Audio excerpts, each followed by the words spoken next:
All right, Nathaniel Brandt concluding his tune-up tosses here as Brent Dill will be taking it down to second base here shortly. As we said, Nathaniel, one of the bigger Twins fans, if not the biggest Twins fan in this whole Tiger roster. The umpires are here as well, ready to work today's game. HLV and Pleasantville played here last night after the Twins game, and here we go. And some guy you might recognize is going to do the starting lineups on the PA. So here we go. For Charles City, leading off, the second baseman, number 15, Lee McEnroy. Charles City has a total of 1, 2, 3, 4 senior graduates on their team. Lots of juniors. It's about a dozen juniors or so. So it's a team that will have a lot of kids back for next year. As Lee McEnroy leads it off, the second baseman, number 15, leading it off against Nathaniel Brandt. We are high right behind home plate here under the Metrodome. First pitch is a strike by Nathaniel. Nothing in one the count. Man, oh man, for a fellow who grew up watching the Twins since my first Twins game at Old Met Stadium in 1972. This is a thrill and a half, to say the least. Second pitch fouled off right side into the Charles City section. Look out over there. And it's strike two. Yep, ever since watching that first Twins game with the Maynard, Minnesota Cub Scouts, the rest is history, I guess. Here's the two-strike pitch by Nathaniel. Hit right back to where it came from, up the middle, base hit. Lee McEnroy a single. And that's how it starts for Charles City, cleanly fielded by Nick Kern in center field. And that will bring up the center fielder, Joe Andrig. Batting second, the center fielder, number 10, Joe Andrig. Andrig is a senior to be. Tiger defense, Matt Wilkins at third, Seth Wallace at short, Josh Carr at second, Trent Arman at first. The set by Nathaniel, the look, and the pitch on the way. Bunting is Andrig, and it's fielded cleanly by Nathaniel. The throw is to first, and the throw is not in time. Nathaniel maybe held the ball a bit too long, and we'll call it an infield hit for Andrig. First and second are the runners. I thought the play was in time by maybe a millisecond, but not quite. First and second the runners. Ryan Bruner coming to bat. Batting third, the first baseman, 33, Ryan Bruner. Bruner up there, batting left-handed. Runners first and second. The set and the pitch. Bruner squaring to bunt. He takes it for a strike. Runner about a third of the way to third base. And it's the one-strike count on Ryan Bruner. Bruner will be a senior as well. Todd Gellner, the catcher, is on deck. First and second, the runners. Nobody out. Top of the first under the Metrodome in Minneapolis. Tigers and Comets. Here's the set. The look to second. And here's the pitch on the way. Swung on, foul to the backstop. 0-2. Of course, Tigers took off from Owatonna about 6, 7 o'clock roughly, thereabouts this morning. Made it here in great shape. About 7:30, 8 o'clock they got here. Plenty of time to the Metrodome. Had a chance to walk around the facility. Here's the set on 2 strikes. Nathaniel brings it home, and the pitch is swung on and missed. A little bit of high heat there, and Bruner goes down swinging, 1 out. And it brings up the cleanup hitter, Todd Gellner. He's the catcher. And number 1, and the Comets, they're also in orange. Batting fourth, the catcher, number 1, Todd Gellner. So Todd Gellner, right-handed batter up there. Coach Steve Bass is the man who heads this Charles City Ball Club. Runners get their leads at first and second. The set and the pitch by Brad is taken on the outside corner for a called strike. Nathaniel struggled last night in that second game. He pitched only 1/3 of an inning, but walked 3 and gave up 4 runs and was the losing pitcher in the Oskaloosa second game last night. Here's a set by Nathaniel. The look to second, and here's the pitch on the way, just off the corner. Nathaniel thought it might have been there, but not quite, says the home plate umpire. 1 ball, 1 strike. Runners get their lead for the Comets, 1 out. Here's the set by Nathaniel, the look to second. And now a pickoff play on, and shortstop coming in from behind, Seth Wallace, but the runner at second base, Lee McEnroy, gets back in time. Glad to have you aboard from Minneapolis. The Metrodome, the site, Tigers and Comets, Grinnell and Charles City here on KGRN 1410. Nice day in Minneapolis. We hope it's the same back home in Powashik County. Next pitch, hit to the right side. First baseman giving chase. Trent Arman, foul territory, has it measured, makes the catch. Here goes the runner at third. He's going to try to take third, and the throw, the ball bobbled. And the runners will take second and third. Boy, if the ball had been held on to, the runner going from second to third would more than likely have been thrown out. So runners second and third with 2 outs brings up Todd Lodge, who's the starting pitcher for the Comets. Batting fifth, the pitcher, number 35, Todd Lodge. So Todd Lodge up there with runners in scoring position. And here's the first pitch by Nathaniel to Lodge outside, ball one. Heard a jet go over. As that's quite common in kind of the flight pattern of the jets through the Minneapolis-St. Paul Airport. Here's the one ball pitch on the way. Nice stop, Brent Dill. Starting catcher for the Tigers. It's ball two and no strikes. Matt Wilkins unable to cleanly handle the throw from Trent Arment. And had he been able to do so, more than likely, the runner would have been out. But here's the next pitch on the way. Ball hit, no, just a few rows below us here for a foul ball. We are right on the press area here of the Metrodome, and quite a sight it is from the press room area, or the press level. And here's the 1-1 pitch, swung on a miss for strike two. So Nathaniel is one strike away from working a shutout inning here. That would be nice against a team that's a very good ball club, Charles City, Iowa. We'll try to get Bill Roeder up here as well during the course of the game and talk with him. Here's the 2-2 pitch, taken on the breaking pitch for a call, strike three, and that ends the inning. Charles City, no runs, 2 hits, no errors, 2 left, half inning in the book. It is Charles City nothing. Grinnell coming to bat here on 1410 KGRN. You're listening to Grinnell Tiger baseball in the Metrodome here on this Saturday morning. That's a whole 60 there. All right, Todd Lodge warming up, and the Tigers will come to bat as Charles City has the defense of Mike Davis at third, Corey Schmidt at short, Lee McEnroy at second, Ryan Bruner at first, Scott Vanson left, Joe Andreg in center, and Brian Sedgwick in right, Todd Gelner behind the plate. Todd Lodge is the pitcher. I'm not sure just exactly what Steve Bass will have in mind. He has 16 kids on the varsity. 1, 2, 3, 4, 5, 6, 7, 8, 9, 10, 11, an even dozen juniors and 1 sophomore that have dressed here. As the Tigers will bat, Denny Clark will lead it off, and Seth Wallace and Trent Arment to follow. And here we go. And let's get that PA announcer on here again. For the Tigers, leading off, the left fielder, number 2, Denny Clark.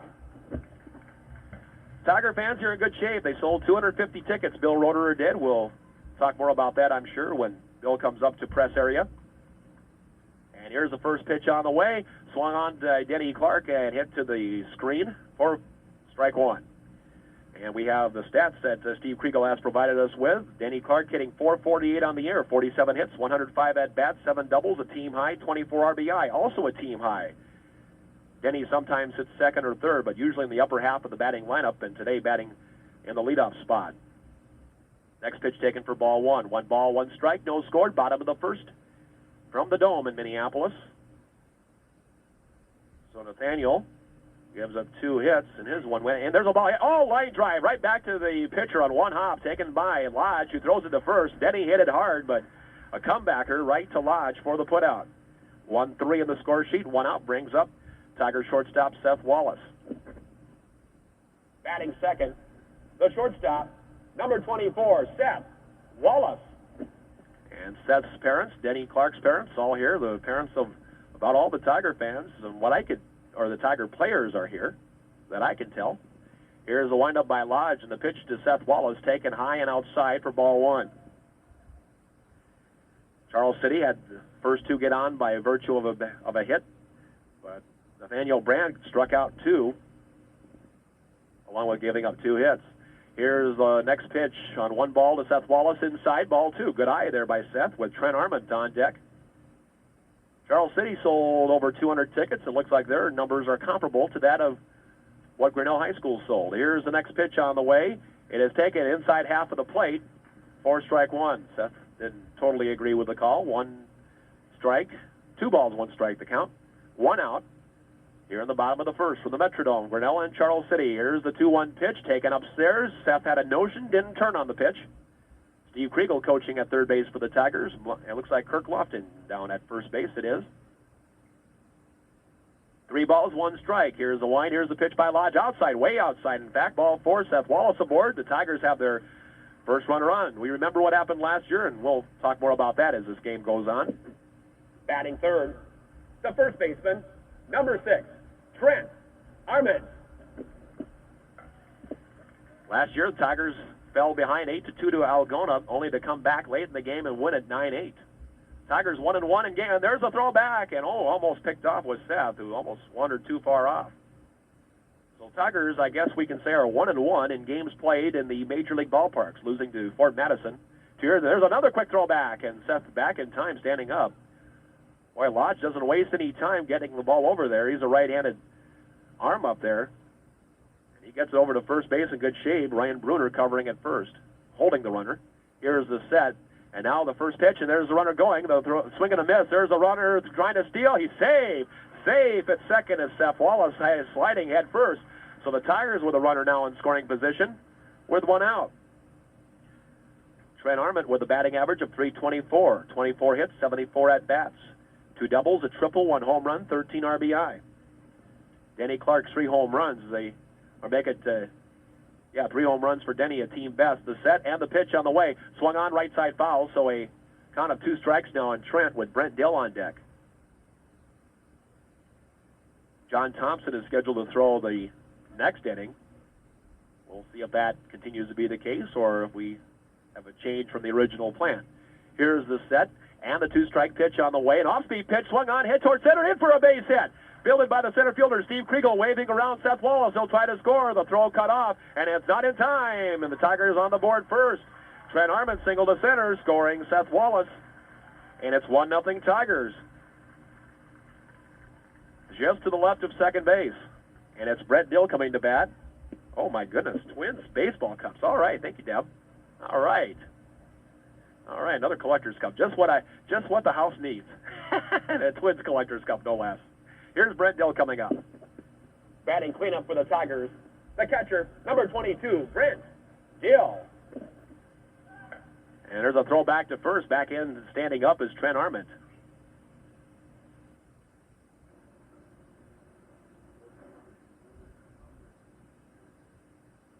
So they're now cleaning off the rubber. The pitcher's rubber apparently has a little bit too much dirt on there. Nonetheless, stepping in there, Brent Dill. And then, quick throwback again. And boy, Lodge is getting a little bit closer all the time and getting that Tiger runner at first base. Here's the set by Lodge. And now the pitch on the way outside. And it's ball 1 on Brent Dill. Runner at first, Trent Arment with an RBI single, scoring Seth Wallace from second. Brent Dill, a 1-ball count. Brent's been swinging the bat well as of late. Another throw back and back in diving, and the ball gets away from the first baseman Bruner, but unable to advance is Trent Arment. Brent hitting .308, has 16 hits and 52 at-bats, 5 doubles, 1 triple, 2 home runs, and 13 RBI. And that's the reason he's been seeing a lot more bat time since the middle part of the season. He is swinging a good bat. Next pitch is swung on foul to the backstop. Brent yesterday in the first game had 2 hits and drove in a run. But the big hitting hero yesterday, Nick Kern, 2 hits in the first game and 2 hits in the second game for a total of 5 RBI between the 2 games. One was a home run of his 4 hits. He was one of the hitting heroes, I should say. Seth Wallace had a pretty good game, too, in both games. He had 5 hits in the 2 games, also had a home run, and knocked in 3. There's a ball hit toward short by Brent Dill. He'll be taken by the shortstop, who touches second for 1 on the first. Not in time. Ball bounces by the first baseman, and it'll be Brent Dill on the way to second. Fielder's choice, 6 unassisted to retire Trent Arment at second, and Brent Dill goes to second base on the throwing error by the shortstop, E6. So 2 out, and Nick Kern steps to the plate. We remember what Kirk Liebeck did 2 years ago, folks. Judy Liebeck, his mom, I see, is at the game. Jack Johnson's going to come in and pinch run. Pinch running at second base for Brent Dill. For the Tigers, number 1, Jack Johnson. So Jack Johnson in the game brings up Nick Kern. For the Tigers, batting 5th, the center fielder, number 32, Nick Kern. So Nick Kern up there. Here's the set by Lodge. A look to second, pitch on the way, swung on a miss, strike 1. Nick now on the season with a home run. That, I believe, was his first varsity home run. Hitting .378, 14 hits, 37 at-bats. And he's been playing well since Jason Anderson went out of the lineup. He is a good ball player. And there's a pitch inside, almost hit him. 1 ball, 1 strike.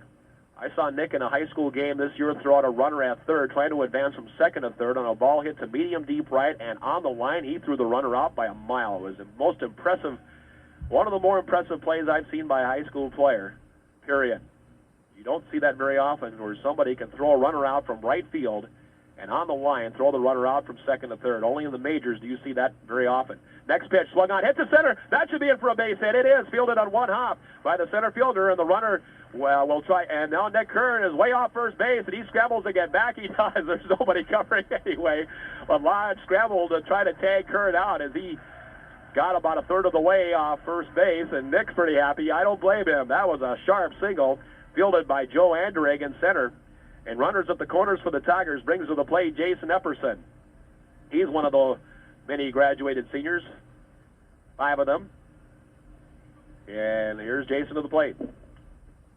Batting 6, the right fielder, number 8, Jason Epperson. So Jason, right-handed batter, steps in there. Runners, corners, 2 out for the Tigers, 1 run in.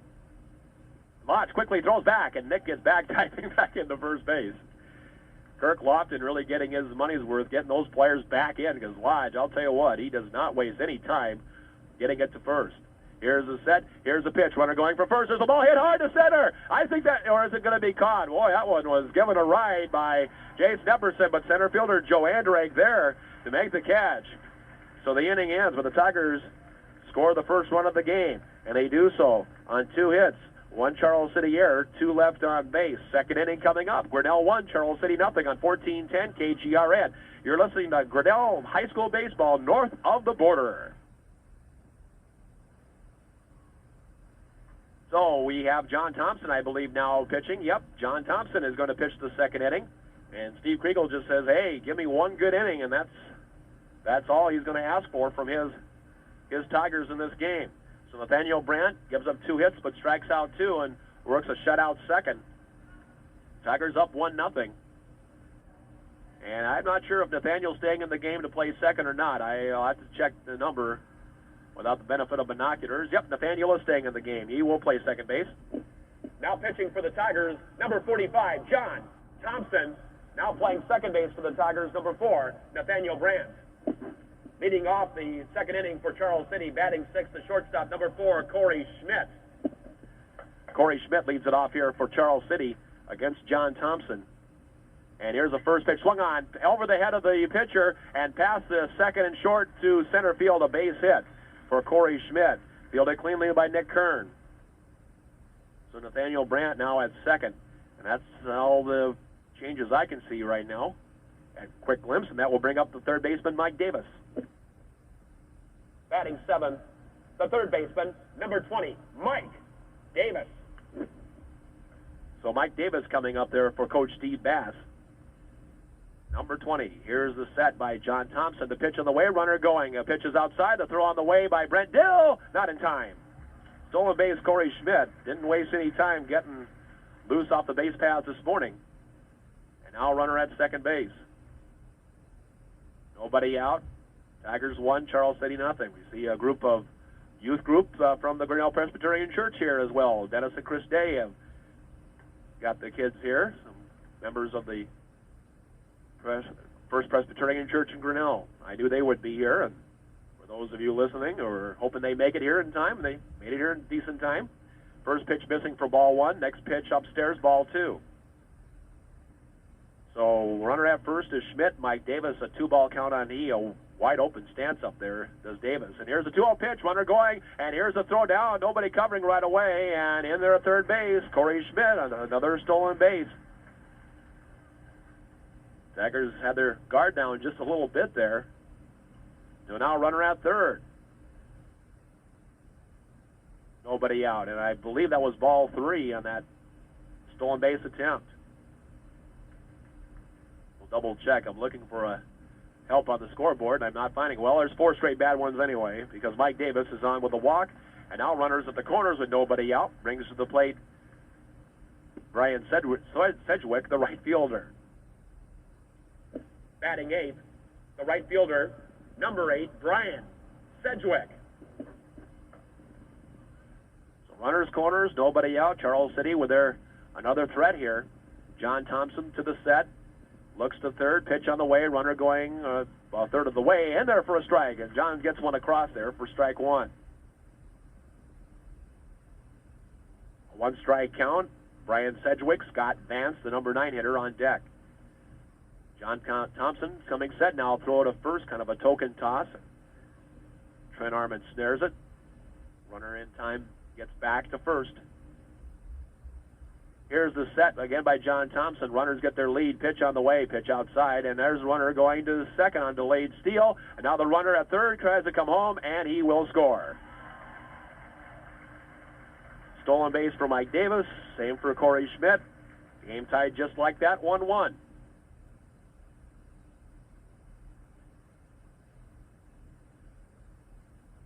And the count is I believe, a 2-ball, 1-strike count on Brian Sedgwick. Runner advances from second. Here's a set. Here's a pitch on the way. Pitch up and in. And I wish I had a scoreboard help here on the balls and strikes. I don't have that luxury here. I've got to go by an umpire's help. Ball hit to the right side of the infield on the next pitch, taken by the second baseman. The throw on to first in time, and now walk it in. As Sedgwick is retired, the runner Mike Davis advances from second to third. One out brings up Scott Vance, who's the number 9 hitter for Charles City. Batting ninth, the left fielder, number 27, Scott Vance. So Scott Vance comes up. He is one of the senior graduates on this Charles City team. Here's a set by John Thompson. Pitch on the way. Pitch just a bit outside for ball one. Runner at third now is Mike Davis. He represents the lead run. Here's the set and the pitch on the way. Upstairs, ball two. Nice to have you aboard here on 1410 KGRN in Grinnell. Just about 10:30 on your Saturday morning for Grinnell High School baseball under the dome. There's a bunt attempt. It's not a suicide, and it's in for a strike. He showed bunt, pulled it back. Runner at third. Had it been a suicide, the runner would have gone, and more than likely the ball put in play too. Here's the set and the pitch. This time swinging away a shortstop, makes the catch, and the throw back to third. Not a good throw. Is it in the dugout? It is, and the runner will score. Seth Wallace threw an off-balance throw toward third, and the throw got away. Oh, heavens. Had the throw been there, it would have been a very close play at third. The runner, Mike Davis, but he'll score on E6. So 2 out, and 2 in for Charles City brings up Lee McElroy, the second baseman. Now batting for the Comets, the second baseman, Lee McElroy. So McElroy, who singled his last time up, he bats with 2 outs, and here's the first pitch, taken for a ball outside. Now Charles City 2 and Grinnell 1. The Tigers will send up the number 7, 8, and 9 hitters here in the bottom of the inning. Here's the next pitch on the way. Swung on, hit to the right side. Nathaniel Brand has it on 2 hops, throws it to first to Trent Arman in time, and that ends the inning. But Charles City scores 2. They do it on 1 hit, 1 walk, 1 Tiger error, and nobody left on base. Bottom of the second coming up. Charles City 2, Grinnell 1. Back in 1 minute on 1410 KGRN. This is high school baseball north of the border.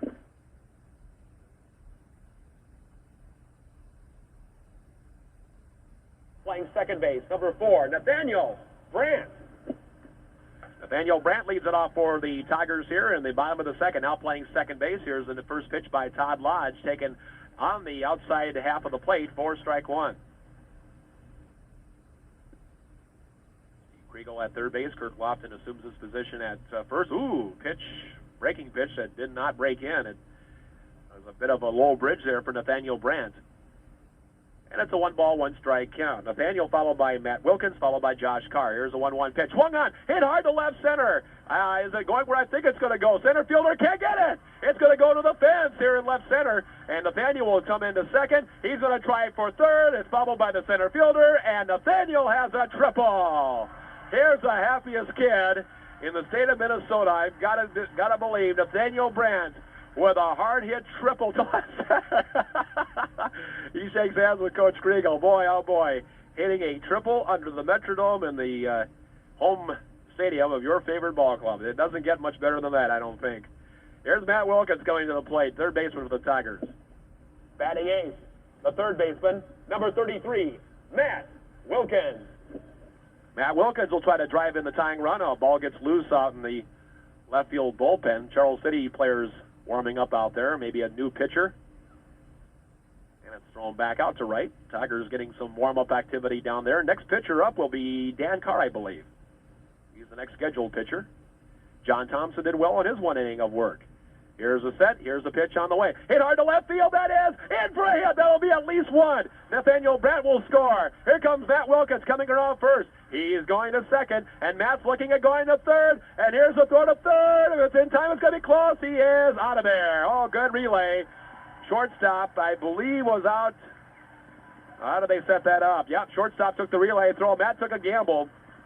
It's hit a double, and the play will go 7 to short, left to short to third covering, 7-6-5. One out. Nathaniel Brandt scores a tying run. As they say, if nobody answers, just hang up. And Josh Carr will bat. No, John Thompson will bat here, I'm sorry. John Thompson batting in the number 9 spot. And he takes the first pitch for a strike. Batting 9th, the pitcher, 45, John Thompson. John Thompson, and his batting average coming in is that of 323. Next pitch on the way, breaking pitch taken for strike 2, or swung on and missed for strike 2, pardon me. John with 21 hits, 65 at-bats, 4 doubles, has knocked in 8 on the year. And he's been swinging a pretty good bat as of late, too. And here's the next pitch, swung on, fouled off home plate. So Thompson hangs in there with a 2-strike count. Tigers 2, Charles City 2. Nathaniel Brandt with a triple. Matt Wilkins with a double that brought him in, but Matt was gunned down trying to stretch it to a triple. There's an excuse-me swing to the backstop screen, and we'll try it again on 2 strikes.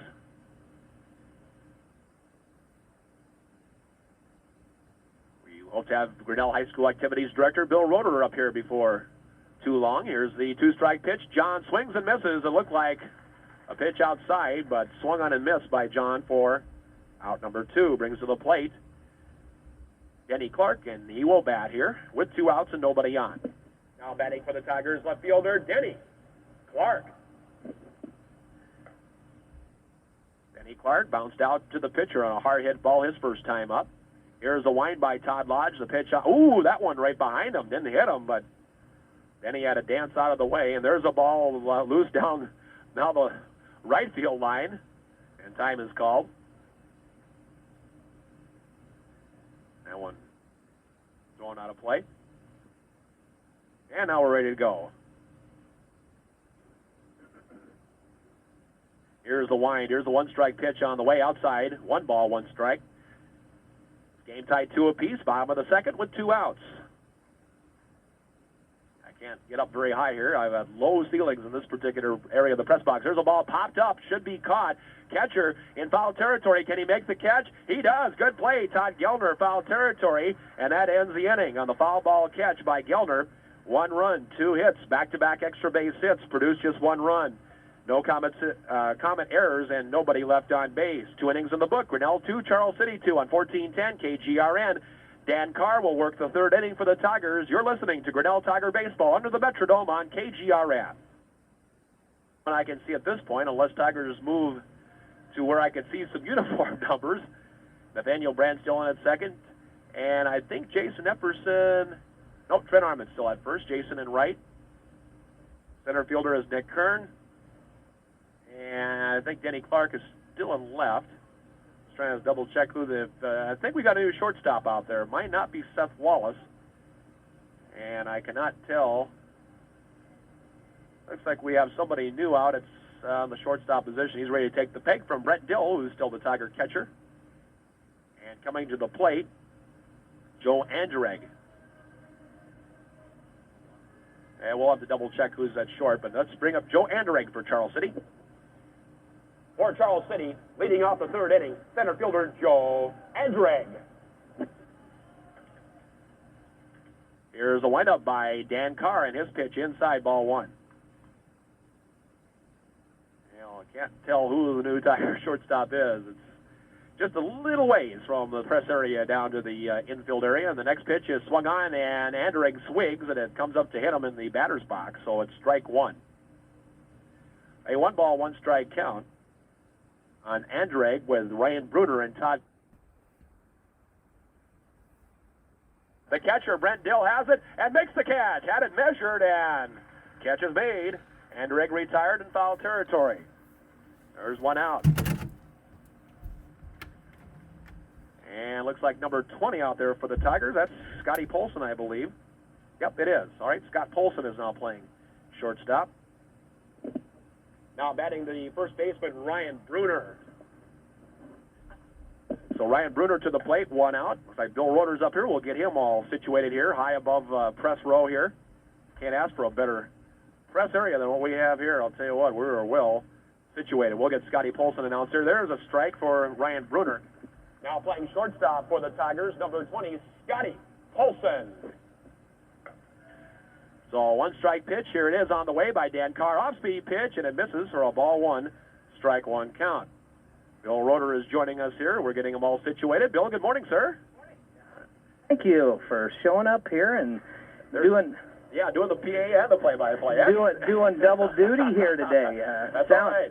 Sounds great. Everybody was just kind of sitting down there before the game started, and your voice came over there and kind of livened people up a little bit. So hey, it's the least I can do. appreciate you doing everything, as you always do. All right, Ryan Bruner up here, and Tiger fans are here in good shape. We'll get to more of just what kind of tickets were sold here in just a second or two. Here's the next pitch on the way to Bruner. Oh, hit hard. I think that is in. Yeah, he roped that baby to right field. He's got at least two. He might have three. Nick Kern rounds it down. He's got a gun out there, but I think Bruner has a triple. Man, oh, man, did he hit the daylights out of that ball, Bill.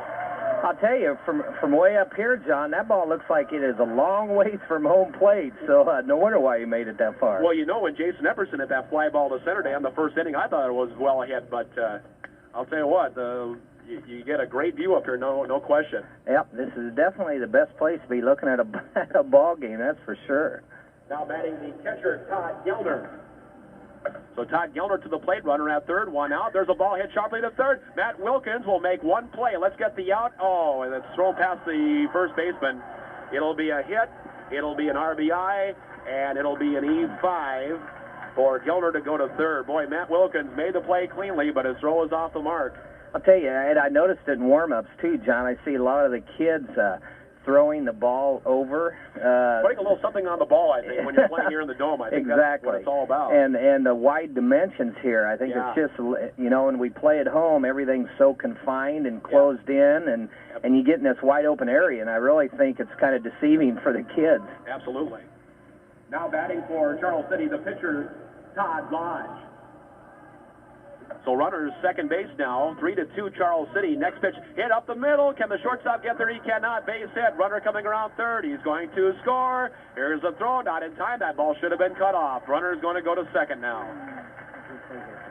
So Todd Lodge will single. He'll go to second on the throw, and he'll also get an RBI. And it brings to the plate Corey Schmidt, a now 4-2 Charles City lead. Or it's scheduled to be Schmidt, and that is the batter. Now batting is the shortstop, Corey Schmidt. So Corey Schmidt coming to the plate here on this Saturday morning. I don't know how you keep all that straight, John, but you do a very nice job of it. Well, I don't either. It just happens that way, I guess. Here's the next pitch outside ball one. Bill, about, 250 tickets to Grinnell fans here today? Yes, exactly. I had ordered about 210 to begin with, and then I had to order 50 more, and got all but about 10 of them sold. So no, ticket sales were excellent this year, better than they have been the last 2 years. Schmidt fouls on the next pitch off to third base. Matt Wilkins fielded it cleanly, but foul.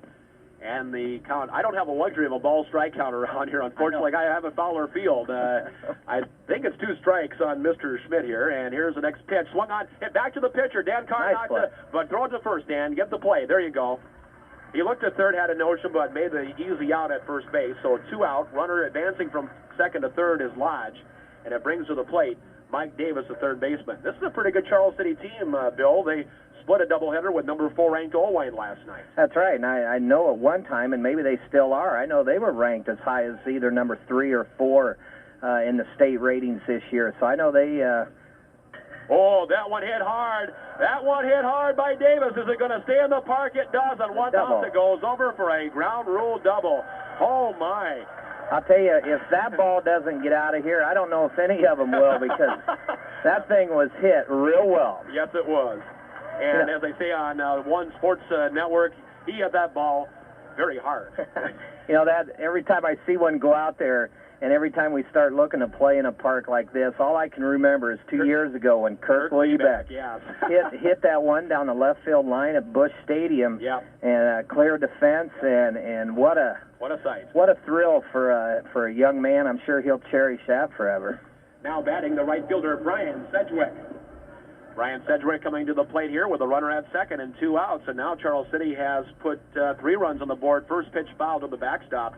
It looks like the Tigers got here in good shape after the concern of road construction from Owatonna on up to the cities. Yeah, I called Steve and talked to his wife yesterday. We came up yesterday, and I knew right outside Owatonna that there was about a 10-mile stretch here. But there's a runner trying to steal third. They'll give him third base. He took third on the right pitch. It was a breaking pitch. It took forever to get there. Took a long time to get to home plate, and there was no way to get the person at third there. No. But no, it sounds like they got through the traffic all right, and they got down here early, in fact, this morning. So that's good. Next pitch outside, as Dan Carter has surrendered 3 runs, and Charles City has hit the ball hard off the Tiger right-hander. Next pitch is in there for a strike.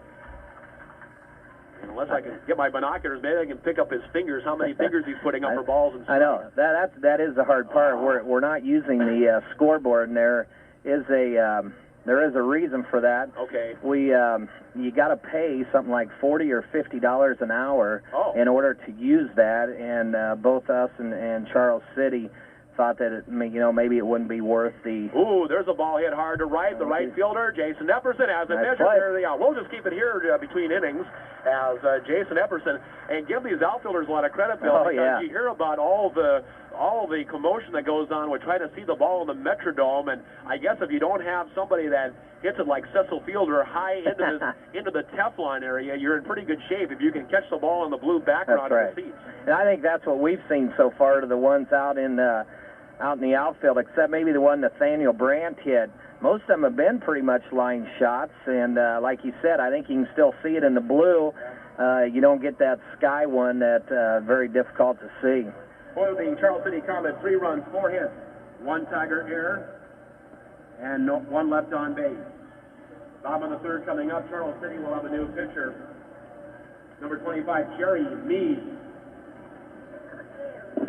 I believe it's Jerry or Gary Meade. Jerry, I'm going to say G-E-R-I is how he spells his first name, this new pitcher. So Lodge's work is done, and Meade will come on, and Seth, like Scotty Polson will probably come in to hit here, or we'll see what happens. Scott Polson came in to play short, and you got up here in good shape yesterday, I trust. You left early from Grinnell yesterday morning? Yeah, we did. We came up, left about 7:30, 8 o'clock in the morning yesterday, and wanted to get up and get checked in and make sure we had all the rooms all set up for everybody, and stopped down here real quick, checked on our tickets, and get the money turned in, a lot of those things. So, and obviously went to the mall. Yeah, have to do the mall if you're here, I guess, some way, shape, or form. Leading off the third inning for the Tigers, 24, Seth Wallace. Here's Seth Wallace coming to the plate here. Seth on a re-enter situation, I guess. The first pitch by Meade and misses for ball 1 inside. I know now also today that Knoxville and Pella, my understanding, are playing at the 1:30 today at Sec Taylor Stadium. Yeah, I believe Sec Taylor has started something very similar. We got a letter in the latter part of the school year in May, I think. And there's a ball hit by Seth. Pass the third baseman. Fair ball is right. Seth's going to have at least one. Turns and looks and stops the left fielder. Boy, a gun on he. And Seth held to a single. That was a hard shot right past the third baseman. And the Tigers have a man on as they trail 5-2. Yeah, I think at Sec Taylor they were going to have about 14 to 20 games this year. And we had got a go ahead and announce your person here. Come on, John. Now batting for the Tigers is the first baseman, Trent Armand. All right, so Trent Armand stands in there, runner at first, runner going is Seth, a little hit and run action, ball fouled into the stands, and as we announced earlier, we cannot keep the foul balls in this particular game. If you're going to the Twins game tonight, you can have all the foul balls you want. That's right. I remember we went through this last year. Right. The first foul ball that came up, all the kids went running after it, and I had to be the bad guy and say, sorry, guys, you need to throw the ball back in because we don't have enough balls to get through. All right, and there's the runner going again. Again, a ball fouled off and into the Charles City section.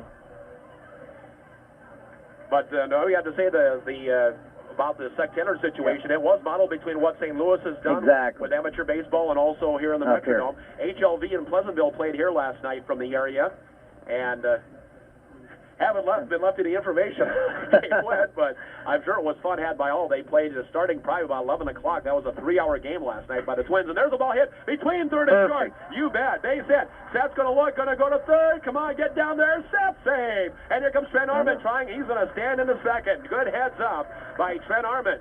I'll tell you, that was excellent.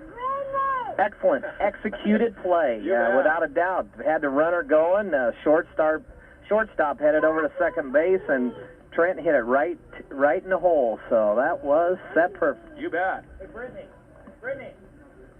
All right, so that brings to the plate now Brett Dill, who reached in the fielder's choices last time up. Runner second, third. Nobody out. Tigers with a threat. Next pitch, outside ball one. Tigers with hits now number 5 and 6 here in this third inning. Here's a set by Meade. Pitch on the way. Outside ball two. Stopped by the catcher, Todd Gellner. Nice job there behind home plate. Tigers trail it by a score of 5-2. We'll have to double check, see if we have any changes for Charles City. We should be making note of. Next pitch also misses for ball 3. I think we see a new first baseman. That's Chris Tomey. Now playing first base for Charles City, 17, Chris Tomey. All right, here's a set by Meade. And the pitch on the way, swung on a miss. He was swinging on 3-0, I believe. And that's Brent Dill. Brent has been playing very well as of late for the Tigers behind the plate. I think you see in this game, John, a lot of kids doing things that maybe under a more normal situation may not. You see when Nathaniel Brand hit his, I noticed Steve had maybe tried to hold him up at second base, but no way were you going to hold Nathaniel down. And then they muffed it a little bit, and he got into third. And then same situation with Matt Wilkins, and I noticed Steve says, heck, just let him run. If they make it here, great. And unfortunately, that was a nice play, and he got thrown out. Well, it needs a good relay play. There's a ball hit just a few rows below us here. We need our net? Yeah. Yes, sir. I think Nathaniel saw my Twins tie here. And beautiful. Yes. I don't get a chance to wear it very often, though. I got a nice shirt to go with it, and, I got to dress properly for the occasion, I guess. That's right. Yes, sir. So, Nathaniel, as we said, a huge Twins fan. Here's the next pitch to Brett. It takes it upstairs. The bases are full of Tigers with nobody out. And, boy, the table is set now for Nick Kern, and we saw him hit a home run yesterday against Oski. That's right. I heard, we came up here early yesterday, so we didn't really get to hear a lot about the doubleheader with Oskaloosa, but some people said that the ball was flying out of the park. Jason Anderson, I think, is running good. We can get him in the game, even with a fractured wrist and all. Just don't slide head first, Jason. That is. I hope he's careful because hopefully he can get ready for tournament time, and football season is going to be just around the corner, so hopefully he won't do anything foolish out there. First pitch to Nick Kern, hit high to right, shallow right, first might be a tough play. Get to the bases, yes. Okay, we're going to call that an error, and Nick Kern reaches on E3. Brent Dill will go to second, Trent Armand to third, Seth Wallace Stores from third, and 3 runs for the Tigers. It's 5-3. Tell you, that's going to go down in the book as a error, John, but I'm glad that was him out there trying to catch that thing and not me, because those are some of the toughest plays over the shoulder, and like you said, and that's top, exactly. That was Nick Kern, the last batter for the Tigers. Now on to the plate, right fielder Jason Epperson. Epperson now batting with the bases still loaded. First pitch, a breaking pitch in for a strike. And I understand Jason hit one out of the ballpark yesterday. So 2-run job yesterday in the winning game 1, 7-5 over Oskaloosa. Here's the set. The look to third, pitch on the way, breaking pitch, swung on, hit towards short, could be two if they can turn it. He's Shortstop, going to take it to second for one, on to first. The throw past the first baseman. 1 run is in, 2 runs are in. Tigers will have runners second and third, so we'll call that a fielder's choice. Nick is out 6 on assists, and the second time the shortstop has thrown it bad to first in this game. I think there's another one of those cases, John, where it's just so wide open behind first base. You got to be right on the money, or it's going to be sailing over for extra bases, which is what it did there. Now batting Nathaniel Brandt with a runner at second. The Tigers, I believe, have, let's see, we've got 3 runs in the inning, so we've come back to tie the game, 5 apiece. This batter for the Tigers, Nathaniel Brandt, second baseman. I didn't know if you knew this, John, but I think you may be actually our official scorer, too. Oh, so, goodness sakes. Oh, why not? Well, I see a couple books down there, but usually, the home team is home scorer and all that. And there's a runner trying for third. Jason Epperson doesn't get there. He's on. Oh, goodness. Well, good effort by Jason at the same good time. Attempt. Yeah, good attempt. That was a perfect throw. Yeah, had to be there. Had to be on the money. So 2 are out now for the Tigers. Nobody on. Game tied at 5 apiece here between Charles City and Grinnell. Here's the set. Here's the pitch on the way. Swung on, hit to the right side, foul to the backstop. This is the kind of game you want to see, John. There's a lot of hits going on, switching pitchers in and out quite a bit, and a lot of exciting plays out there. We dressed 25 the Tigers for this game. And pitch, that hit him. I don't know how it didn't. Nathaniel got out of the way in great shape. Sigh of relief there by Nathaniel. That was close. Yes, it was. A little brush with a fastball there is all. And here's the next pitch by Meade on the way. It is taken for ball 4. Hey, Nathaniel's off. Hey, his second time he has reached base. And I think Nathaniel's going to be courtesy run 4 here. And let's see. Let's get my tiger. Looks like Justin White. Yes, it is. Hey, all right. If you're listening at home, your son's in the game. And we're going to do it right now. Courtesy running for the Tigers at first base, number 19, Justin White. Now coming to the plate for the Tigers, second baseman 33, Josh Carr. Josh Carr. And there's a ball hit hard. Look at this ball fly. I'll tell you, that's hit well. It's going to go to the warning track, and 1 bounce and out on the ground rule double. And now will he be able to score? No, he'll have to go back to third. Justin. Boy, there's another one. There's another one, John, that was hit extremely well, and is about 20 yards in front of the warning track yet. So that was hit real well. Justin was wanting to score there, wasn't he? Yes, he was. So Josh Carr gets a ground rule double, and Justin White pulls up. And now who's batting here? We're up to... Here's John. I believe that was Matt Wilkins that hit that to the fence. That was Matt Wilkins with a ground rule double for the Tigers. Now batting is Josh Carr. I've got wrong numbers here on my scorecard. That's why. Oh, boy. I hope Mom and Dad aren't too disappointed with me down there. Jim White is here, I think. I think Marcia might be at home. She's got some... And there's a wild pitch, and the runner... we're going to get in. Good shot, Justin. Yes, sir. Justin White comes in to score. All right. Matt Wilkins will move up to third on the wild pitch. Very good. Now we're getting things straight here, I think. So the Tigers now up 6-5 on a 4-run third inning. Josh Carr batting here. He re-enters the game, I guess. And here's the next pitch upstairs for a ball. Tell you, Matt Wilkins has had 2 real nice shots. One of them was right down third baseline. That went all the way to the fence also. Yeah, that ball was just hit right in front of the warning track and left. That's right. There's a swing and a miss for a strike for Josh Carr. Matt Wilkins at third base gets his lead. Josh, I think, has 2 strikes on him. Next pitch on the way. Swung on, hit down the first baseline. Foul.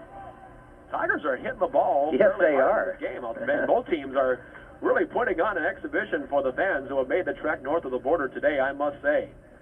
And I know that I'm quite sure that Tom Clement will not throw in today's game. He had a little bit of soreness, and if your ace is not 100%, wait till Tuesday night with Davis County. Yeah, exactly. And I want to talk more about Tuesday night in just a second, but... Yeah, especially when you have tournaments starting 1 week from today, I believe. Exactly right. Next pitch is swung on, popped up. He got bat on ball. It'll be the pitcher calling for it, makes the catch. That ends the inning. Not before Grinnell scores 1, 2, 3, 4 runs on 1, 2, 3 hits. I have 1 error. I guess that was it. 1 error, and one left on base in the third. Tigers are now leading 6-5. We will just make the announcement here in just a second. For the Tigers in their half of the third inning, 4 runs, 3 hits, 1 Charles City error, 1 left on base. Fourth inning coming up. Grinnell 6 and Charles City 5. So 6-5 lead Grinnell, and why don't we talk a little about Tuesday night? I guess I have called this particular night last ever night for Grinnell. You know, I heard you say that when I was sitting down there in the fourth row of this ball game, and had a nice ring to it, John. You're right. Will be the last event going on in the South Central Conference, and both of them are going to be at home. We did some switching earlier in the season with Davis County because they had a conflict, so we're going to be hosting both the boys' baseball game and the girls' softball game on Tuesday night. For the Grinnell Tigers, now pitching, number 24, Seth Wallace. More changes for the Tigers. Looks like Jason Anderson is heading out in the center field. So playing center field for the Tigers, number 11, Jason Anderson. And at first base for the Tigers, number 45, John Thompson. Those are the substitutions. I think Scotty Polson's now playing third base. Yeah. Now moved over to third base for the Tigers, number 20, Scotty Polson. And is Dan Carr in a short field? Is that what? Short. Yep. Josh at second, but he may have been there for a while. And at shortstop for the Tigers, 23, Dan Carr. So everybody getting in the best they can as far as getting the regulars in for our first 3, 4, or 5 innings, whatever the case. And this is Johnson in left field. all right. We'll get Jack announced now. And now playing left field for the Tigers, number 1, Jack Johnson. Bob Casey, eat your heart out. What can I say? I'll tell you, when you first came on, we thought maybe we shouldn't have let John up there because somebody might be here and steal him away from Grinnell, and that would definitely be a loss for Grinnell. So we don't want you doing a too good a job up here, John. Now Scott Vance batting for Charles City here in the 4th inning. Leading off the 4th inning for Charles City, number 27, Scott Vance. You know, John, this is how guys like you get your big break in the big show business. Kind of in a freak situation such as this. This is only a top 15 market in the radio market, I'm sure. Something like that. 13th or 15th, something like that. Not too bad, is it? Not too bad. It's up there. Here's the next pitch to Vance. He took the first pitch for ball 1. Second pitch. Woo! Jackie Dill almost got hit walking up the bleachers. Well, Jackie is scampering up the bleachers real quick now. Yes, she is. That's the fastest I've seen her run. Oh, boy. I'm going to hear about that, I know. That's all right. 1 ball, 1 strike. Well, she came just a row or 2 away from getting struck by a foul ball, but that's okay. Next pitch, I believe, was ball 2. Seth Wallace working here in the 4th inning, and the next pitch is up and in, ball 3. Seth has been the surprise of the Tiger pitching staff this year. He has really pitched well at times, and being the number 2 or 3 varsity pitcher behind Tom Clement. Here's the next pitch on the way. Swung on and missed, and there's the ball, gets away. Nathaniel Brandt behind the plate now, throws it to first to John Thompson. Strikeout, 2-3 to officially erase Scott Vance. I know Seth started the season out pitching real well. Had a little down period there for a couple starts, and now it sounds like he's right back at where he left off at the beginning of the year. Now batting for Charles City, second baseman Lee McEnroy. Well, double check that. It's Nate Severin now batting. All right, Nate Severin now the batter. We'll double check that and give him the proper announcement here. Correction, now batting for the Comets is 22, Nate Severin. So Nate Severin now the batter here instead of McEnroy. And Severin takes the next pitch for a strike. Like I said, John, I don't know how you keep all these people straight. Very careful. But you do it. You do it well. Here's the next pitch by Seth on the way. 1 bouncer to the backstop. And the next pitcher for the Tigers is scheduled to be Trent Arman. And that's good pitcher by committee, a situation where, hey, will give me 1 inning and give me a good solid inning. And I think that takes a lot of burden off these players who are in the ballgame in this situation anyway. Exactly. And I know that pitching's got to be the toughest position out there because you have the ball in your hand all the time, and kind of depends on you. Next pitch, swung on, gets past the catcher. I think it was strike 2. Well, we'll give Nathaniel an announcement here. Now catching for the Tigers, number 4, Nathaniel Brandt.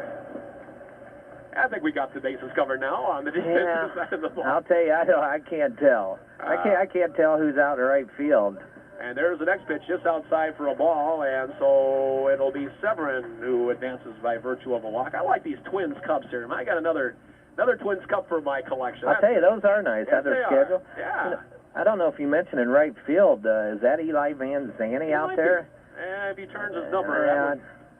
It's scheduled to be Joe Anderegg, and it is. We'll do that right now. Now batting the center fielder for Charles City, Joe Anderegg. So Joe Anderegg with a runner on, 1 out, 6-5 Grinnell here in the 4th inning. Having some fun under the dome. Pitch inside for ball 2. It does look like Eli out there from a distance anyway. And I might say, ladies and gentlemen, it is a distance. You must need some binoculars to see the number. And there's a pitch that gets away from Nathaniel, goes to the backstop, and the wild pitch will send the runner to second. Yeah, that's one thing. It is a good deal. Okay. Playing right field for the Tigers is number 9, Eli Van Zanti. And there gets a round of applause. All right. You can hear the Tiger fans are awake in the dome this morning. I think we've got everybody now. You bet. Okay, there's the next pitch high, and it's ball 3. Seth having a tough time finding the strike zone here as of late. Where are the umpires, by the way? Do you know where they're from? I believe they're from Charles City. Okay. They went ahead and lined up the umpires. There goes the runner trying to steal, but there's a ball bunted. Seth will go to first, make the play. There's the out, and the runner will stay at third. So one sacrifice, and the runner goes to third, and it brings up scheduled to be Ryan Bruner, but it will not. It will be number 17, and 17 is Chris Thome. Thome, like the Cleveland Indians ball player, Jim Thome. Now batting for the first time for Charles City, number 17, Chris Thome. Or as a guy named Boomer calls him, Thome, can you hear me? Could not refuse. Here's the next pitch. Thome on the way, Thome, and it's in there for a strike, 0-1. All right, so... Well, Bill, I know you got your family here. Lisa is here, and she brought the 3 youngsters up. That's right. We have the 2 girls and our newest addition to our family, plus we brought my mother up here from Mount Pleasant. Really? She hadn't been to the Mall of America yet, and she wanted to have that opportunity, so we asked her if she wanted to come up, and we got them all up here, so we're having a good time. Well, good. Yes, Calvin Brandt. That's right. The newest addition to the Roeder family. Next pitch inside by Seth Wallace. So, very good. Good to have the family up for the weekend, and we'll head back. Will the Tiger contingent stay tonight, I think? Is that what it looks like? Yes, exactly. They're going to be spending the night here, same place. All right, there's a ball hit to, Seth's going to take it himself and wins the foot race for the put out, and that'll do it. Well, Bill, we'll let you get back to the Grinnell contingent. Thanks for joining us. It's fun up here, man. Okay, John. Well, I'll tell you what. Once again, thank you. You know, you didn't have to make this trip. I know it's back in your own stomping grounds and all that, but not only did you make the trip to do on radio, you end up getting put in the PA box also. So once again, all your help. You're at all of our baseball games for the most part, and you're even up in the press box there, too. So I guess we shouldn't expect anything less. So I'll tell you, John, it's, it's just so nice that you guys cover our high school sports so well, and I want to thank Russ. I don't know if Russ is listening today or not, but he's real supportive of our programs, and for some reason you seem to be right there every time we need you. So keep up the great work, and we do thank you guys very much. You bet. Thank you, Bill Roeder, who has been most supportive of himself and getting us the information we need for Grinnell High School athletics. All right, you bet. Up here on the top row, we have another new pitcher on for Charles City, and this is Ward McEnroy. We'll get him properly into the game. Now pitching for Charles City is number 2, Ward McEnroy. And I think we have a new catcher. That's 35. Todd Lodge is now behind the plate. I'm just about giving up trying to put positions on my diamond of defensive players. Now catching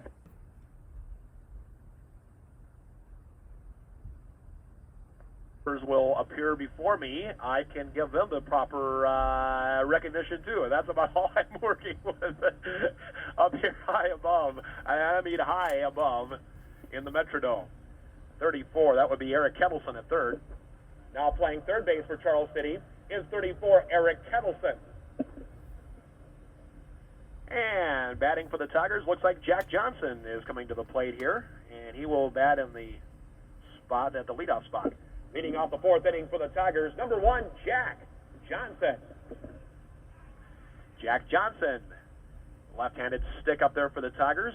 They have 6 runs, Charles City with 5, leading it by 1, bottom of the fourth. First pitch, up high, ball 1. On 1410 KGRN in Grinnell, Iowa, just after 11 o'clock. Thanks to Jeff Byer as well for engineering our broadcast from the studios in downtown Grinnell. And thanks to Bill Roederer for joining us for his comments during the third and fourth innings. Thanks to Deb for also her setup and her on-site setup here as well. Thank you. And thanks to coaches Steve Kriegel and from Grinnell, Steve Bass from Charles City. Next pitch is high and outside. Steve Kriegel now assuming, I think we got Kirk Lofton and Monty Carr now on the coaches' positions. And there's ball 4. Jack Johnson draws the walk. And coming up next, Seth Wallace, who singled to left and walked in the first. He has been up twice. Well, and we have a new batter here. This is number 23, and this is Dan Carr. Now batting for the Tigers, shortstop Dan Carr. And the throw back to first. Back in standing up is Jack Johnson. So Dan Carr stepping up to the plate. Here's a set by Ward McElroy. The pitch swung on, not there. No, he missed it. And there's a throw down. Jack Johnson has a stolen base. Jack Johnson came in to this ball game hitting .235. Dan Carr comes into this ball game hitting an even 100. 1 hit in 10 at-bats. 1 strike count. Here's a set by Ward McElroy. Pitch on the way. Upstairs, 1 ball, 1 strike. Next pitcher for the Tigers as we go to the 5th inning is scheduled to be Trent Arment. So Seth Wallace works a good 4th inning. Hopefully we'll have Steve Kriegel on after the game, but that's not for certain. Next pitch taken for strike 2.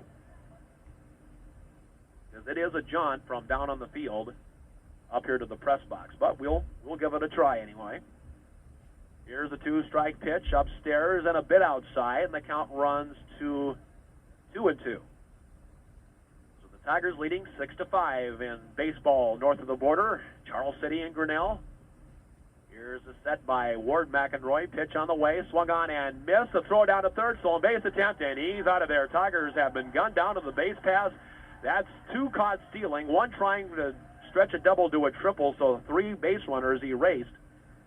And Carr goes down swinging for 1 out. A 2-5 put out, caught stealing. That's a double play. 2 out, brings up John Thompson now. Now batting for the Tigers, 45, John Thompson, first base. John Thompson now batting in Trent Arment's position. It's pretty much shuffle in and out any way you want, basically, as far as the Tigers are concerned. And John Thompson swings and misses there. A 1 ball, 1 strike count. 2 out, nobody on. We'll take a timeout for Grinnell Tiger sponsors making our trip to Minneapolis possible. There's a ball hit right side, foul territory, and it lands out of play. Minneapolis Metrodome, home of the Minnesota Twins, World Series champions, 1987. World Series champions, 1991. American League champions, 1965. There's the original Twins banner hanging out there in right center. Man, oh man. You've got to be a true Twins fan to remember that old logo. And there's a pitch that gets away. Yep, American League West Division champions in both 1969 and 70. Baltimore beat the Twins one of those years. Twins World Series and league champion banners here in the Metrodome now. Those are new this year. Next pitch foul to the right side. New banners for the World Series champions, and I have not seen that in past years here under the Metrodome. John Thompson fouled off a couple in a row here. Ward McElroy's next pitch on the way. Swung on, hit to third base. Nice job, third baseman. Can he make the play? And the throw in, not in time. I don't know, hit or an error. I'll give John Thompson a hit.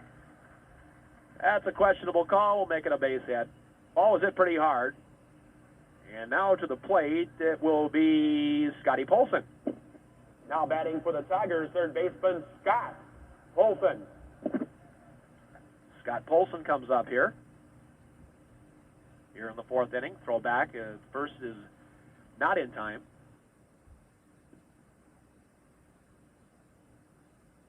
Here's the set by the pitcher. Here's the pitch on the way. Upstairs, ball one. See who's swinging a bat on deck here.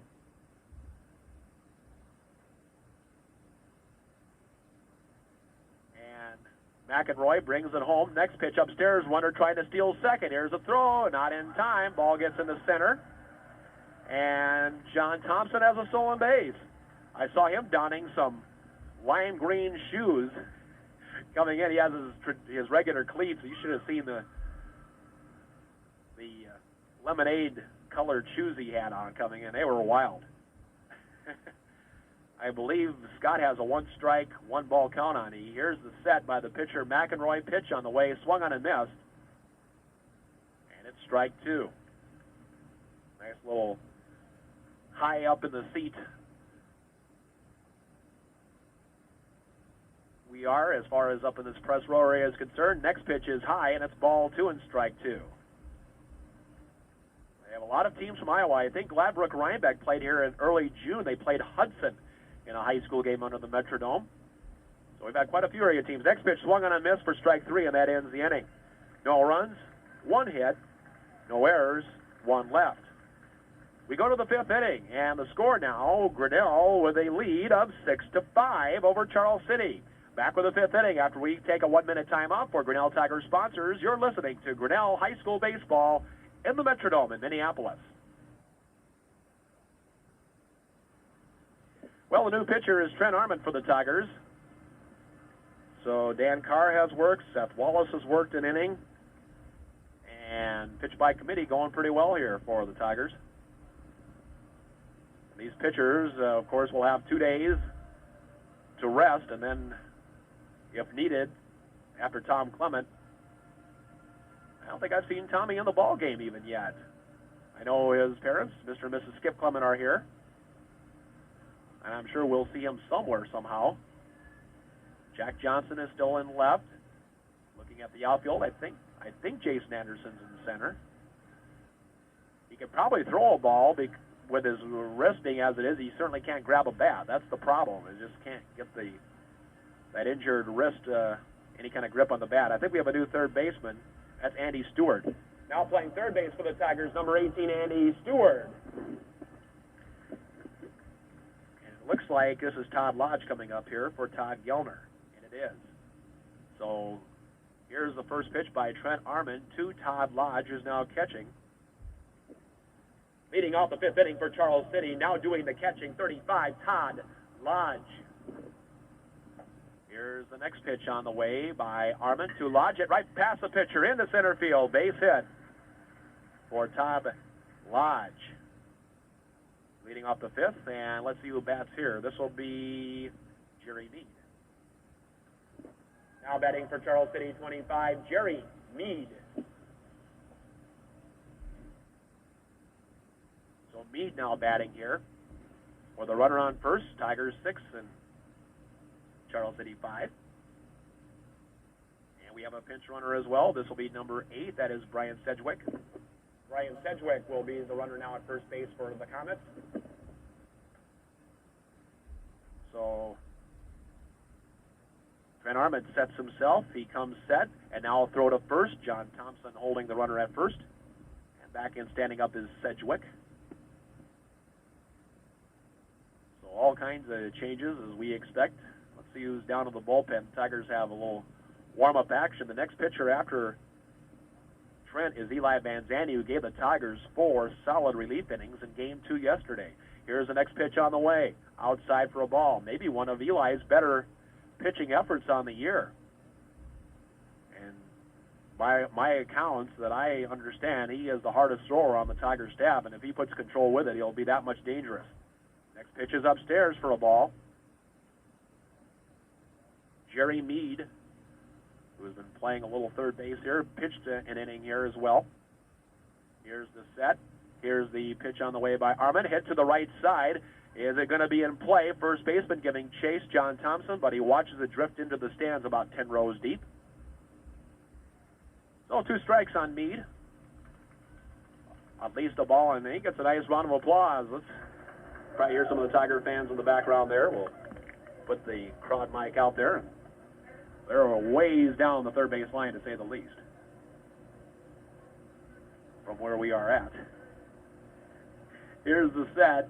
And on the 1-2 pitch on the way, on the corner, is that strike 3? Oh, it's strike 2. I thought that was strike 3. Good pitch there by Trent Armand, caught the outside half of the plate.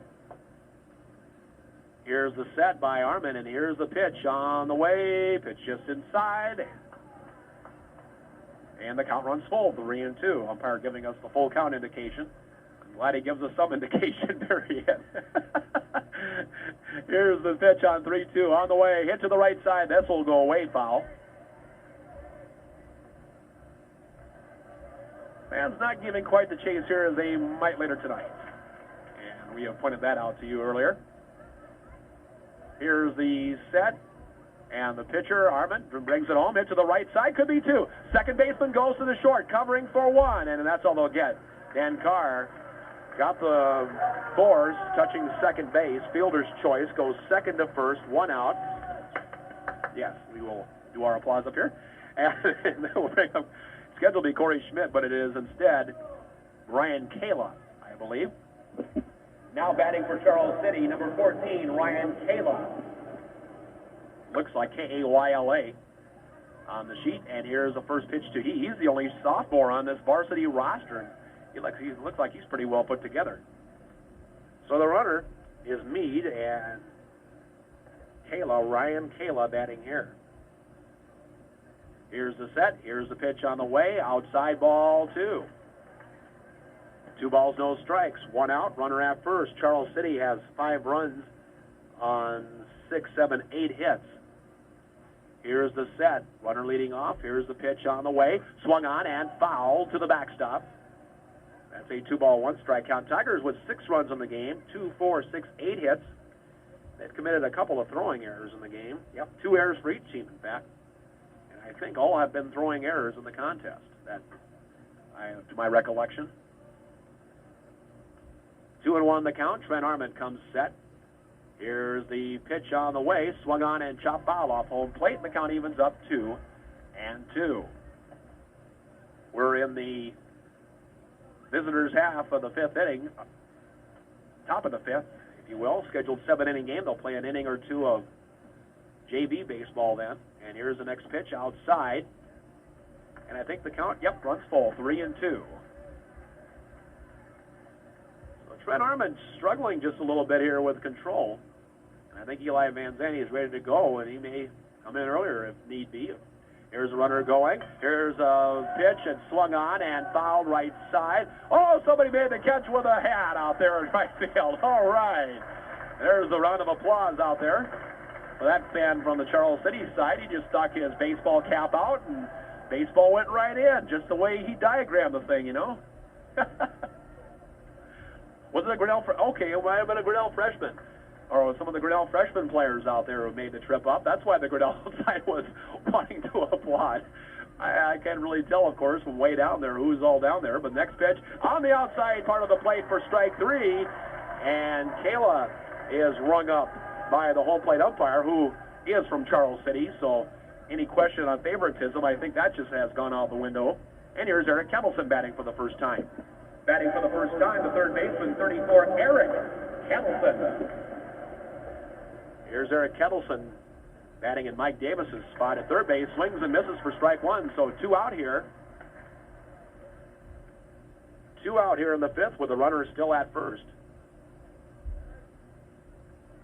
And here's the set. And the pitch on the way by Armand. Swung on and missed again for strike 2. So Trent now picking it up here all of a sudden. Finding the strike zone after struggling a bit earlier in the inning. 2 out, 1 on. Tigers up 1. Here's the next pitch on the way. Swung on and missed. That's it. Strike 3, and that ends the 5th inning. No runs, 1 hit, no errors, and 1 left. Jeff, why don't we send it back to you for a weather update at this time here on 1410 KGRN. Tigers 6, Charles City 5. We have the bottom of the 5th coming up. Jeff Byer taking away from the studios in downtown Grinnell. How beautiful a day is it down in Powashik County this morning?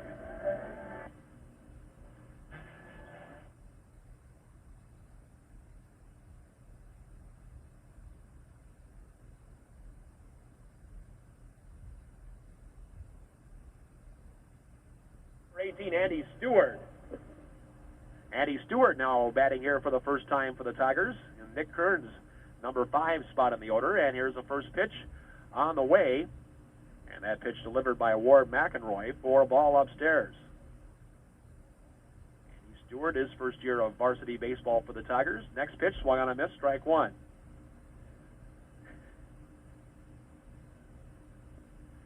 So a 1-1 count on Stewart.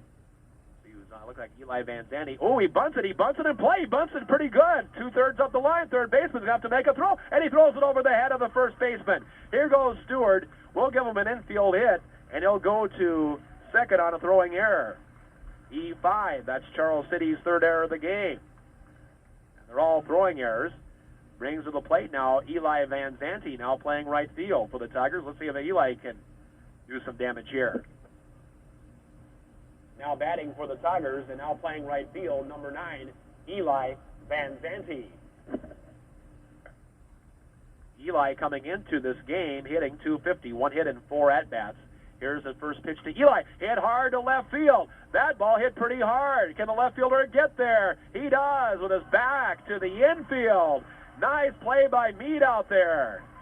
That was a heck of an effort. That ball given a ride by Eli. Oh, a little about 300 feet away. It's 343 to dead center here at the Dome. But Eli gave that ball a ride. Left fielder made a good play to make the catch. 1 out. And this brings up Tom Clement batting for the first time. Now batting for the first time for the Tigers, number 10, Tom Clement. Tom Clement bats here in the number 7 spot. First pitch to him upstairs, past the catcher who can't find it, and now Andy Stewart sees that and will take third on a wild pitch. So Tom Clement with a 1-ball count. Let's take a look at Tom's batting numbers on the year. Tom's just starting to come around here in the last week, hitting .316, 25 hits, 79 at-bats. Next pitch outside for ball 2. Tom has 6 doubles, 1 home run, 17 RBI. On a Tiger team that's hitting well into the 300s as a team. 1-ball, 1-strike pitch, swung on and missed. Or make it a 2-ball, 1-strike count now. That was strike 1.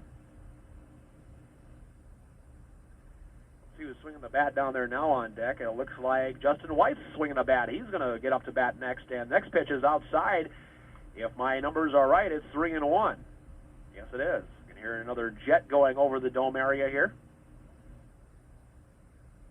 Hasn't changed. That part hasn't changed from old Met Stadium days. There's a 3-1. Swung on a miss, and the count runs full, 3-2. Appeared to be high in the strike zone, and Tom swung and missed. We're batting here in the bottom of the 5th. Tigers 6 and Charles City 5. Here's the set. Here's the pitch on the way. Hit to the right side. Base hit. Run will score. 7-5 Tigers. He just took the bat and went with a pitch. Good piece of hitting by Tom Clement for a base hit to right field, scoring Andy Stewart from third. So Tom Clement at RBI brings to the plate Justin White. Now batting for the Tigers, number 19, Justin White. Justin White now coming to the plate. And there's a throwback to first. Back in standing up, Tom Clement. Boy, there's a thrill here for Justin White. I don't see Jim throwing out the candy down there like he always does. Candy's a little higher priced here in Minneapolis. Here's the next pitch, swung on a miss. There's a throw to second. Not in time. Stolen base. Tom Clement with the wheels. As the Tigers playing aggressive Steve Kriegel type baseball. Justin with a 1-ball, 1-strike count on E. Let's see who's on deck. That looks to be, I think, Josh Carr. It is. Next pitch, swung on, hit back past the pitcher. Can the shortstop get there? He does, but he'll have to eat it. No, he throws it, not in time. Infield hit. Good play by the shortstop. He did a nice effort over there, diving right behind second I didn't think he'd have a chance to make the play on Justin, but beats it out for an infield hit. Runners at the corners, brings to the plate Josh Carr.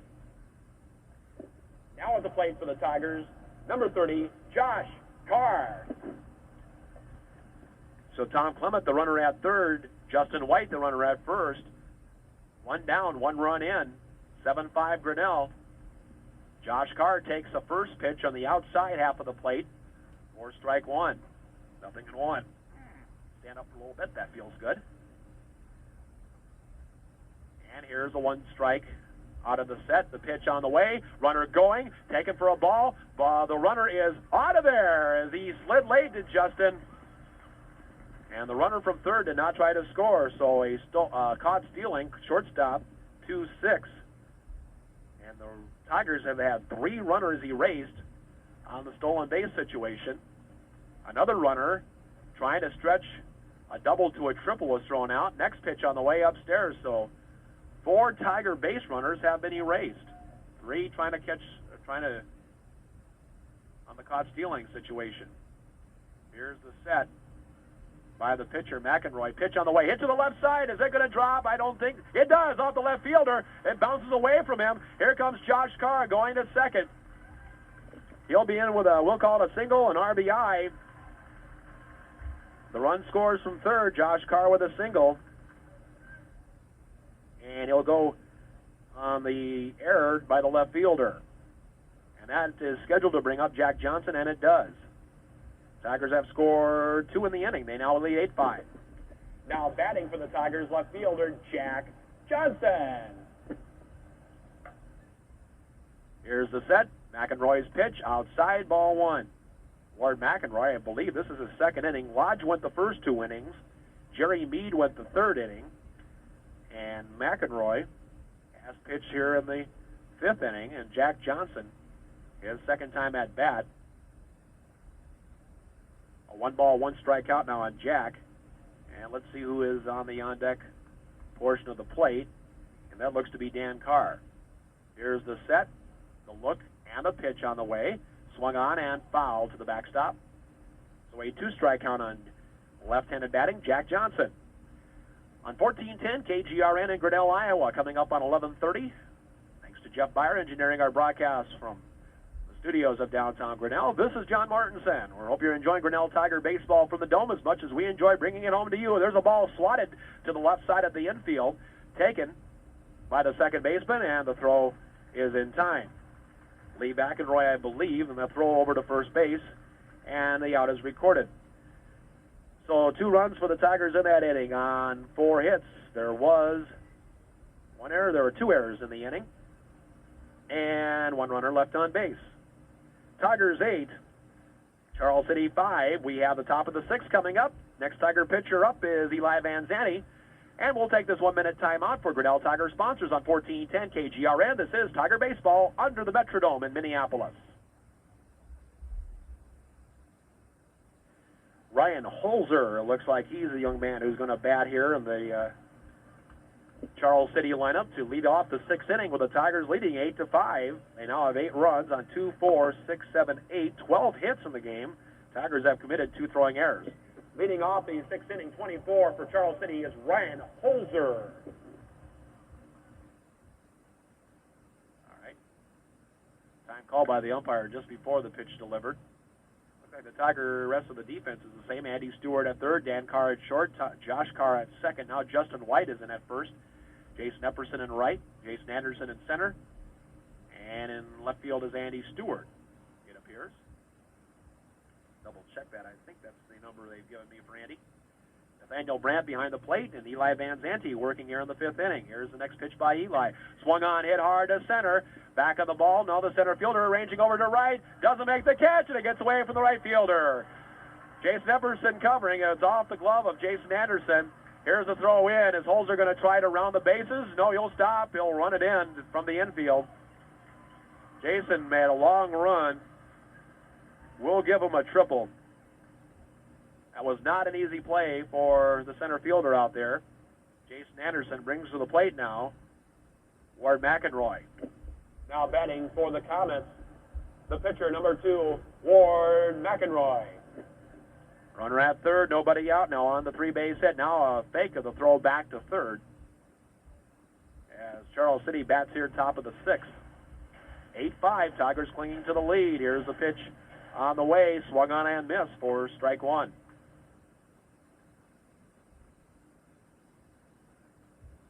One strike the count on McEnroy. Next pitch in the dirt. Nathaniel Brandt able to keep it close to him. To his left.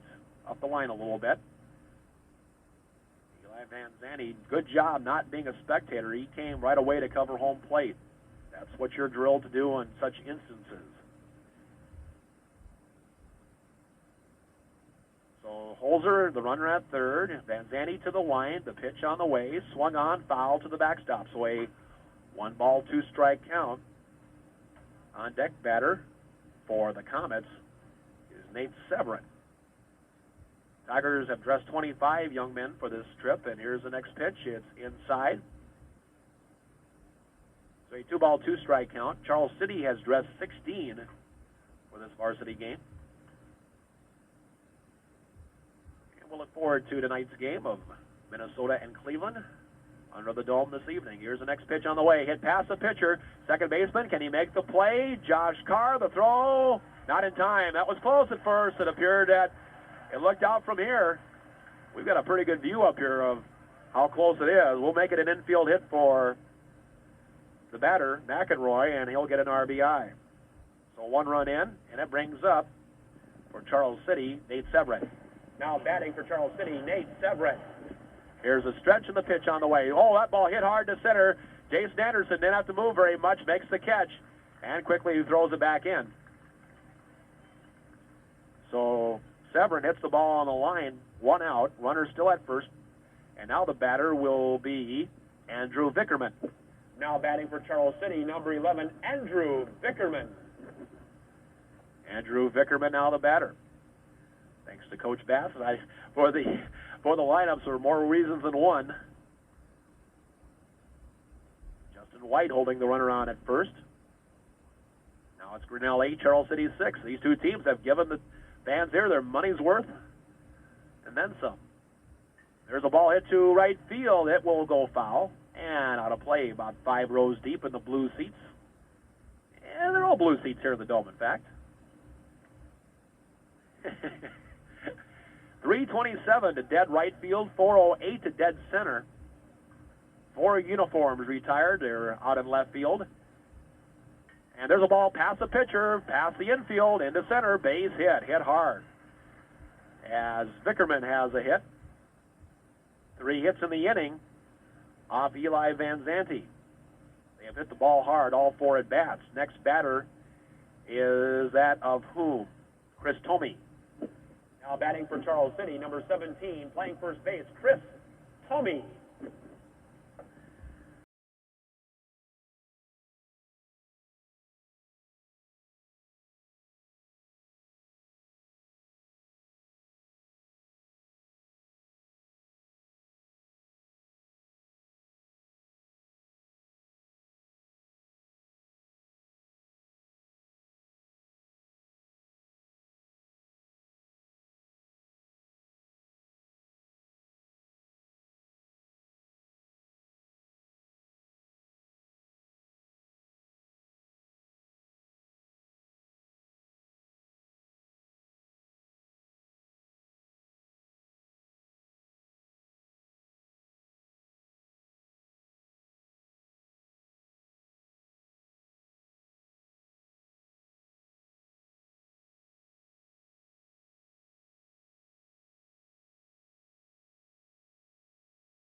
Ducking out of the way again is Meade. And the count runs full, 3-2.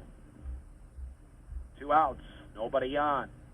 The wind by Eli and the pitch on the way. Swung on, hit toward third, pass Andy Stewart into left field. Single for Meade. And now batting will be for the Comets, Ryan Kayla.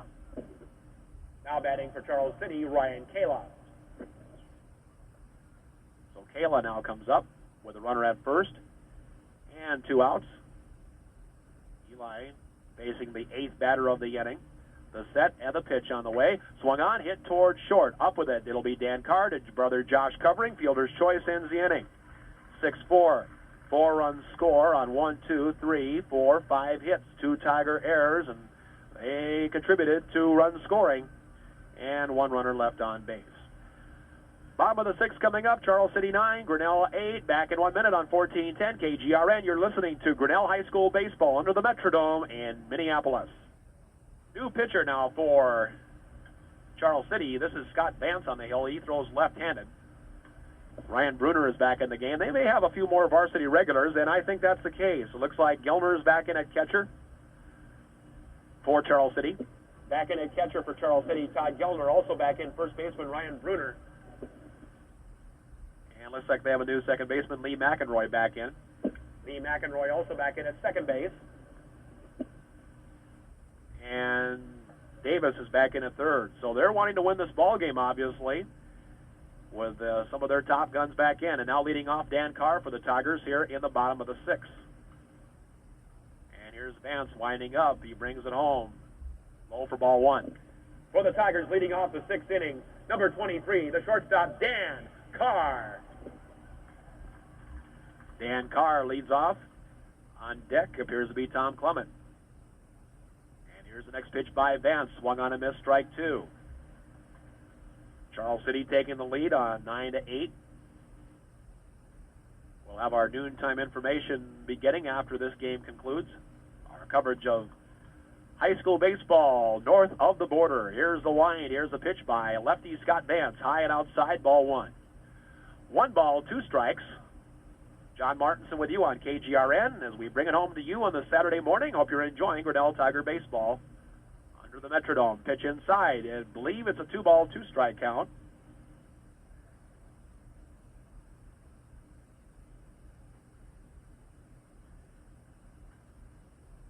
Two and 2. Vance winds up and brings it home high, and it's ball 4. All right, it was a 3-2 count.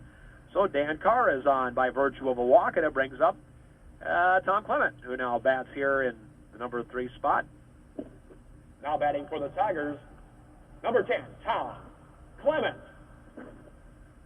Again, later today at 1:30, if you're in the area, you might want to head to Sec Taylor with a pitch throwback to first, not in time.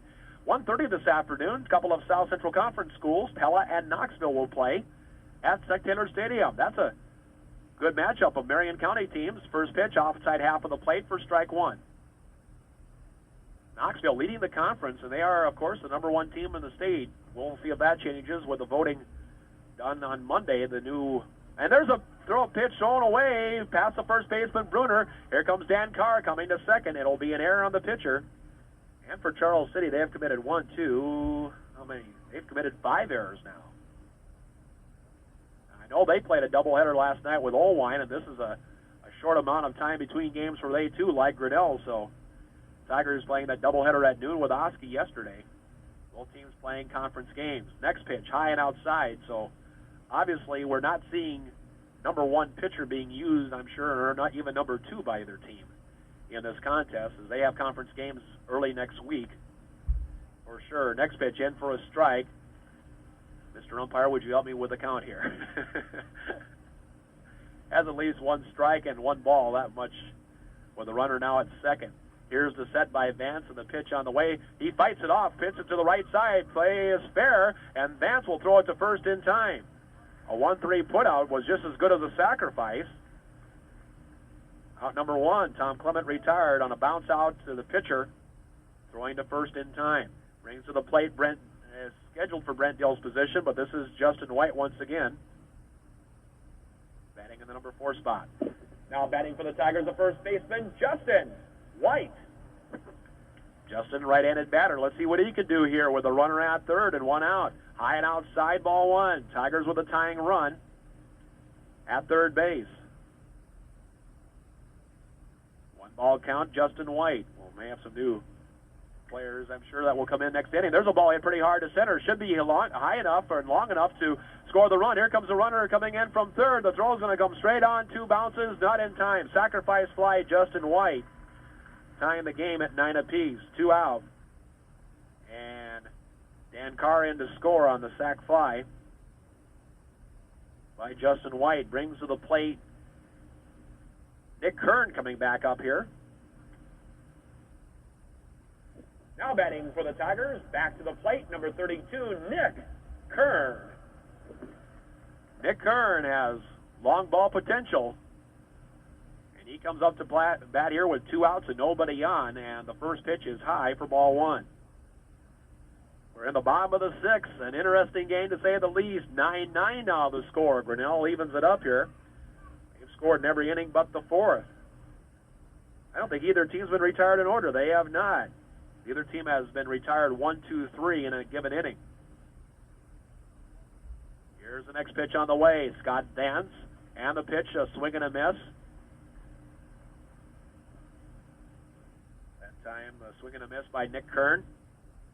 2 out, 1 run in without the benefit of a hit. First time the Tigers have gone hitless unless Nick can come through with 2 outs here. Next pitch. Oh, there we go. Boy, I said it just right. Single to center.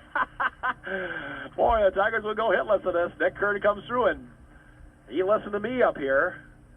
Somehow, some way, Nick Kern, that gives him 2 hits in the game. Both singles to center and both rockets to center, I might say. Brings up Jason Epperson, who steps in there. Jason is looking for his first hit in the game. Now batting, the right fielder, Jason Epperson. Jason, here's the first pitch to he. Swung on, foul to the backstop. Come on, Jason. Senior graduate, get a hit for you up there.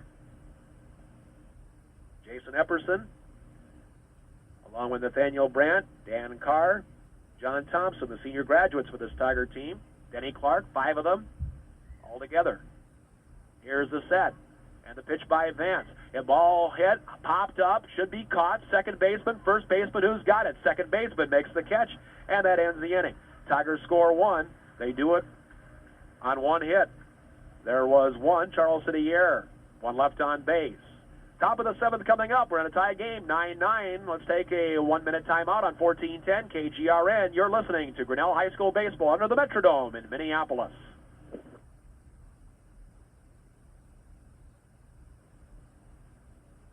Let's see, back in center field, 32, Nick Kern.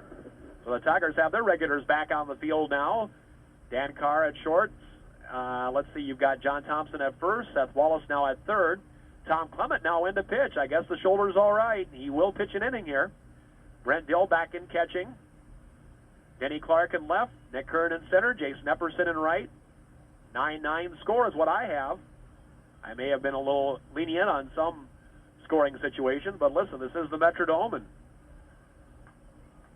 I think the coaches are talking with the umpires. Now, if we stay tie, how late are we going to go? I guess we'll just have to see how late they want to play this 9-all game. I think I'm quite sure we're under time restrictions here as far as how late we can play a game. Charles City will lead off the inning. I'll have to go to my Charles City roster. Mike Davis will come up,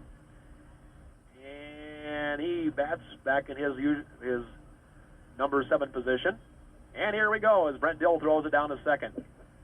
For Charles City, leading off the 7th inning, the third baseman, Mike Davis. Mike Davis leads off the 7th inning. And I'm guessing Sedgwick is on deck. He is. He's their starting right fielder, at least was in this game. And here we go with a 9-9 tie. Tom Clement, first pitch is swung on and hit foul on the third base line. And I think the last pitcher for the Tigers is J.T. Anderson. That's the last pitcher they have scheduled to use in this contest. J.T. the only, and I think Peter Bisbee is along too. He sold the most tickets of any Tiger player. And that's my understanding. And here's the next pitch inside. 1 ball, 1 strike to Mike Davis, who earlier walked and doubled in the third. He bats here in the 7th with this game 9-9 tied. Both teams going with their top guns that started this game. Next pitch is swung on and missed. 1 ball and 2 strikes. Now the count as we are getting that much closer to noontime. Noontime information will begin after our coverage of baseball concludes of Grinnell and Charles City under the Metrodome here on 1410 KGRN in Grinnell. Mike Davis, the batter, 1 ball, 2 strikes. Brent Dill gets his catcher's gear put together, catching Tiger number 1 pitcher, Tommy Clement. Here's the 1-2 pitch by Tom on the way. Pitch just upstairs, and the count evens, 2 balls, 2 strikes. Peel down to first, and he did not go around. Davis did hold up on the swing. And here's Tom Clement looking in. Here's the 2-2 pitch on the way. Swung on, hit past the pitcher. Second baseman, can he get there? He does. Josh Carr, can he make the play? Not in time. Good play out there. It's Matt Wilkins now at second base, playing his usual position. And that was a good play there. Mike Davis beats it out for an infield hit. Brings up Mike Sedgwick. Now batting for Charles City, the right fielder, Brian Sedgwick. And now playing second base for the Tigers is 33, Matt Wilkins. Making a good effort out there at second base. Here's a set by Tom Clement. And here's the pitch on the way. Runner going. Pitch is a strike. There's a throw down, and not in time. Backed up by the shortstop. That's the only way to decide a tie with a game like this is put your top people back in the game, and let's decide it with our best people here late in the game. I like the idea that that is what was actually discussed by both coaches, Steve Bass of Charles City and Coach Steve Kriegel for the Tigers. 9-9, runner at second, nobody out. The set by Clement, pitch on the way, squaring to bunt Sedgwick. He takes it for ball 1. 1 ball, 1 strike. On deck now is Scott Vance, who is now your pitcher. So the 7th different Tiger pitcher used, Tom Clement. And here's a pickoff attempt. Throw not delivered by Tom. He holds on to it, probably just as well. 1 ball, 1 strike here on the batter, Brian Sedgwick. And the pitch on the way, taken for a strike. Runner almost halfway down between second and third and gets back without a throw. 1 ball, 2 strikes. Tom Clement ahead of the batter, Sedgwick, after the infield hit by Mike Davis, and he steals second. Runner at second, nobody out. 9-9 tie. Here's the set by Tom Clement. The look and the pitch, scoring to bunt Sedgwick, and he takes it for ball 2. 2-2 the count.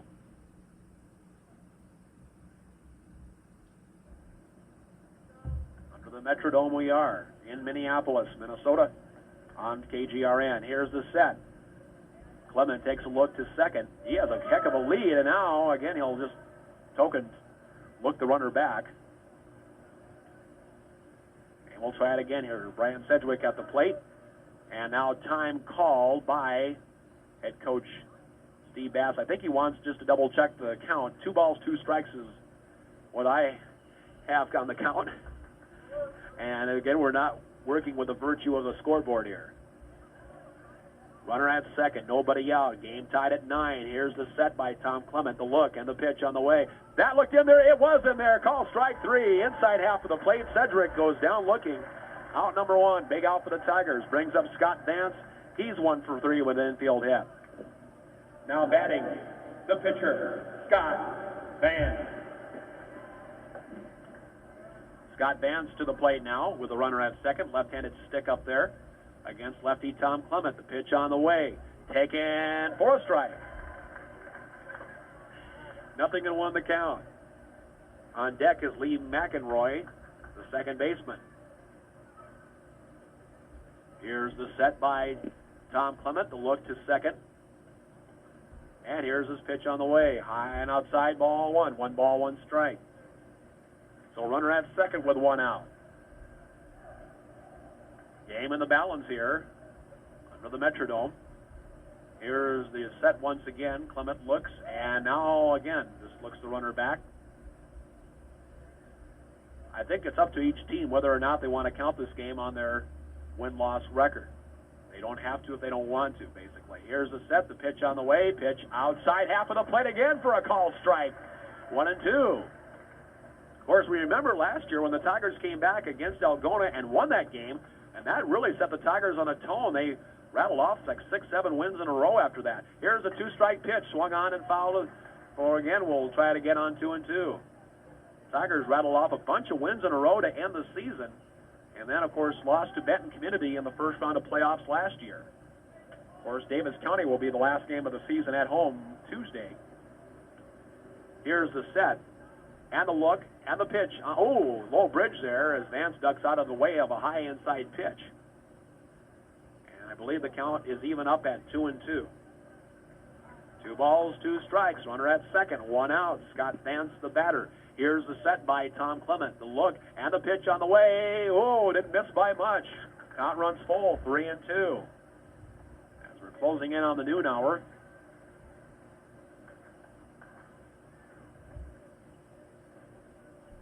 So 3-2 the count. Runs full. Vance the batter. Here's the set by Clement. The look to second. And here's Tom Clement's pitch on the way. Ball hit left side, foul territory. It is drifting into the Grinnell section. Foul this time. Charles City has had a majority of the foul balls hit their way, I think, in this game, or so it might seem. So we'll do it all over again. 3-2. Runner at second, Mike Davis. He represents the lead run here in the 7th. Here's the set. And the pitch by Tom Clement. Hit to the left side of the infield. Runner will advance to third. Dan Carr, can he make the play from short? One bouncer, not in time. There's the runner trying to score. Throw not there. So we'll call it E6 on the throw. And the runner scores all the way from second on the play. And now it's 10-9 Charles City. Tigers, another throwing error there. Dan Carr on a 1 bouncer. John Thompson couldn't handle it properly. And that's a tough play for the first baseman. So 1 out, and the runner at third, 1 run in. Brings to the plate now Lee McEnroy.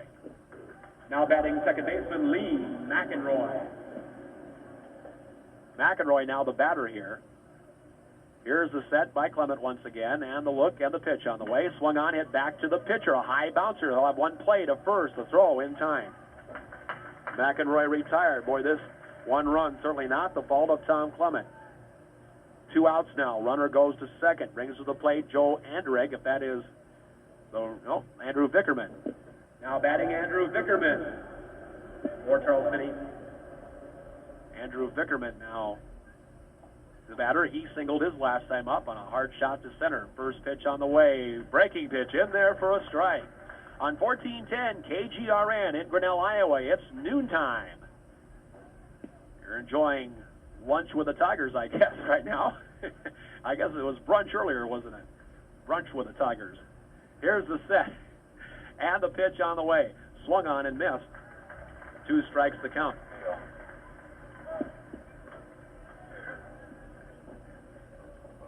Okay. HLV and Pleasantville played here last night. I'm not sure how that game went, who won the game between the 2 ball clubs.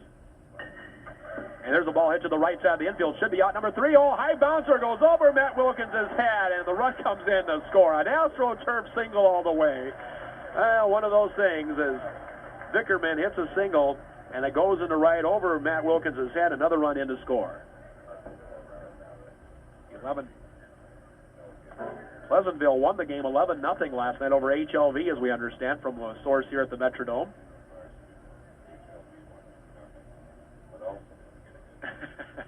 All right. Pleasantville limited HLV to no hits, we understand, in last night's game. Next pitch inside, and this batter is Bruner. Now batting 33, Wang Bruner, first baseman. Bruner's the first baseman for this Pleasantville team, so an AstroTurf single that Matt Wilkins didn't have a lot of chance on, but to stay in front of it and try to knock it down, and it just took a leapfrog rabbit jump over his head. So now 11-9 Charles City. And here's the set by Tom Clement. The pitch on the way. Swung on, hit hard to center. Jason Anderson giving chase. The center fielder getting over there. High drive, and in medium deep left center, it's caught. I believe that's Jason Anderson out there. He made the catch, ends the inning, 2 runs in. on 2 hits, 2 Tiger errors in the inning. And 1 runner left on base. Bottom of the 7th, Tigers need 2 to tie, 3 to win on 14-10 KGRN. Let's take another timeout on this Saturday afternoon. You're listening to Grinnell Tiger Baseball under the Metrodome from Minneapolis, Minnesota. City will have a new pitcher, Ryan Holzer, now in the ball game. Now pitching for Charles City, 24, Ryan Holzer. That's the one change I can see. If everybody else looks the same, we'll go as such. Tiger junior varsity players getting set. They will play a couple of JV innings, 2 or 3, as much as time might allow here. And they'll get set for tonight's Major League game then as the afternoon rolls on. On 14-10 KGRN in Grinnell, Jeff Byer Engineering, I'm John Martinson. Bob Ballard will be in to entertain you through the afternoon on this Saturday on KGRN. And Danny Clark comes to the plate, leading off the 7th for the Tigers. He'll bat in the number 7 spot. And here we go. Leading off the 7th inning for the Tigers, number 2, left fielder Danny Clark. Here we go, Ryan Holzer, the first pitch by he, and there for a strike. It doesn't look like a pitcher who throws extremely fast. That was a pitch that Holzer took a little something off on the way to the plate. Here's the next pitch on 1 strike. Holzer upstairs, ball 1. 1 ball, 1 strike.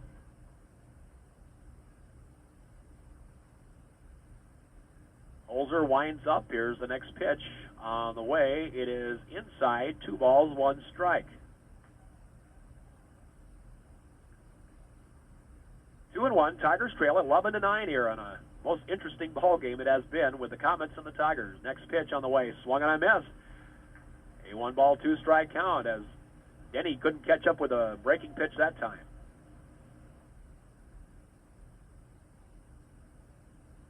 Grinnell girls basketball coach Mike Baker also here in attendance. Next pitch swung on, hit hard to center. Center fielder coming on. Center fielder has it, makes the catch. If that's might be Andrew Vickerman making the play. And it is Vickerman making the catch. 1 out. Fly ball out by Denny Clark, and it brings to the plate for the Tigers, Matt Wilkins. Now batting for the Tigers, now playing second base, 33, Matt Wilkins.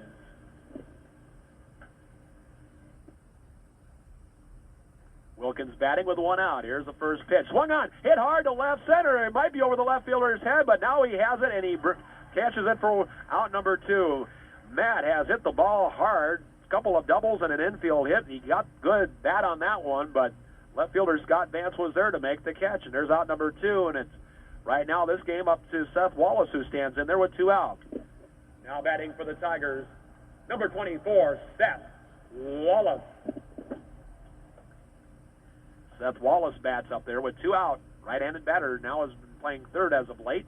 And here's the first pitch by Holzer, and he gets the outside half of the plate for strike 1. We will give way to our noontime information period as quick as possible on KGRN after this game ends. 2 outs, there's a ball hit hard. Fair ball down the third base line. Seth Wallace coming around first. He's got at least 2. He might have 3. Here comes Seth coming around third, and he will have a triple. 3 base hit. Seth Wallace drills it right inside the line. I mean, we're not talking about more than a few inches. It was just fair. Now Denny Clark. Well, Denny Clark's batting original position will be now Trent Arment, stepping to the plate here in the 7th. Now batting for the Tigers, number 6, Trent Arment. Trent Arment coming up with a runner at third and 2 out. A little 2-out rally would be nice for the Tigers here. Pitch on the way. Swung on, hit to the right side. Off the second baseman in the right field. Run will come in to score.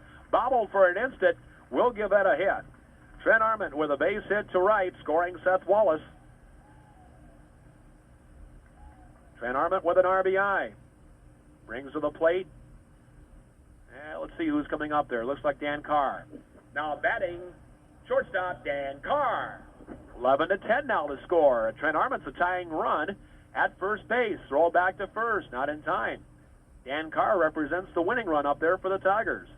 Bottom of the 7th. It's not over till it's over, says a baseball philosopher named Yogi Berra. Here's the next pitch. It's in there for a strike. 1-1. or 1 strike, I should say, on Dan Carr. 1 strike, 2 out, runner at first, 1 run in. Here's the next pitch on the way. In there for a strike, 0-2. It's down to the last bullet in the shotgun for the Tigers, down to their last strike in the game. 2 strikes the count. Holes are ahead on the count. Here is the set by the right-hander. Pitch on the way, swung on, foul to the backstop. Tom Clement, unfortunately, would be the pitcher of record, I believe. We'll double-check that. Gave up 2 Charles City runs in the 7th, but an infield hit and then a rabbit hop AstroTurf hit and a couple of Tiger errors didn't help. The next pitch just inside, and the count, I believe, is 2-2. Thanks to Tim Fristrin of the Metrodome as well, of the Metrodome Commission, for helping us with all of our arrangements as well. Next pitch swung on, hit to third base. Third baseman will make the easy play to second. That will end the varsity portion of this game. That should be it as far as this game is concerned. Bouncer, fielder's choice, 5-4 the play. So no runs, 2 hits, no errors, and 1 left. That ends the varsity ball game with a score, Charles City 11 and the Tigers 10. Let's take a 2-minute break. We'll put the numbers together and do it right here on 1410 KGRN. You're listening to Grinnell High School. Back here at the Metrodome, final numbers, Charles City 11 runs, 15 hits, 5 errors. For Grinnell, 10 runs, 15 hits, they commit 6 errors. Tigers use 7 different pitchers, and I think in each of their own way, they all pitched a pretty good game. Nathaniel Brandt worked 1 inning, struck out 2. Second inning worked by John Thompson. He gave up a couple runs, walked 1 in that inning. Third inning worked by Dan Carr, who gave up 3 runs, no strikeouts, no walks. In the 4th inning, it was Seth Wallace who faced, the only one of 2 shutout innings. He walked 1 and struck out 1. In the 5th inning, Trent Arment was used, the second shutout inning for the Tigers, struck out 2 and didn't walk a batter. The 6th inning was Eli Van Zandt. He faced 8 batters, and Charles City scored 4 times on 5 hits off of Eli, and I don't believe he walked a batter, and nor did he strike out a batter. And then Tom Clement worked the 7th inning, in a tough inning for Tom, with an infield hit that Matt Wilkins fielded cleanly and made a nice play, but couldn't throw the runner out at first. After a strikeout, Dan Carr, with a ball that was mishandled, and an E6 was the ruling, and then after a bounce out to the pitcher, ball hit toward Matt was a leapfrog or rabbit hopped over his head to right field, and another run scored. So 2 runs scored on 2 hits on 2 Tiger errors off Tom Clement, who struck out 1. The Tigers only walked 1 batter the whole game, so good pitching for Grinnell from that standpoint. And the Tigers, though, committing 6 errors. That was kind of the straw that kind of broke things right there as far as this game. So the Tigers' next baseball action will come up Tuesday night against Davis County, and that will be a 5:30 start for the JV varsity action to follow. We'll have a softball game on last ever night at Grinnell High School for last ever night of the South Central Conference for the Grinnell Tigers as they take on Davis County in both baseball and softball. Thanks to our sponsors making the broadcast possible. Let's salute those folks at this time: ASI Sound Systems, Grinnell Mutual Group, Van Over Julie, Radiator King, German Plumbing and Heating, Grinnell College in their sesquicentennial year, Friendship Manor, Certainty Corporation, Bob and Larry's Auto Body, Doorcraft of Iowa in Grinnell, Jim White and the gang at Bates Flowers in Grinnell, and Pam and the folks at Johnson's Furniture and Appliances. Hope you've enjoyed Grinnell High School baseball as much as we enjoyed bringing it home to you. Charles City won the varsity game 11-10. JV's got a couple of outs here to start things off. You can hear the Tiger fans, what is left of them. And we thank Jeff Beyer for engineering our broadcast. And as always, my thanks to you for listening. Also thanks to Tim Fristrin at the Metrodome and KGRN manager Russ Crawford for us to do the ball game from Minneapolis. I'm John Martinson. We hope you enjoyed it on KGRN. And we now send you back to the studio for our noontime information. Good afternoon, everybody.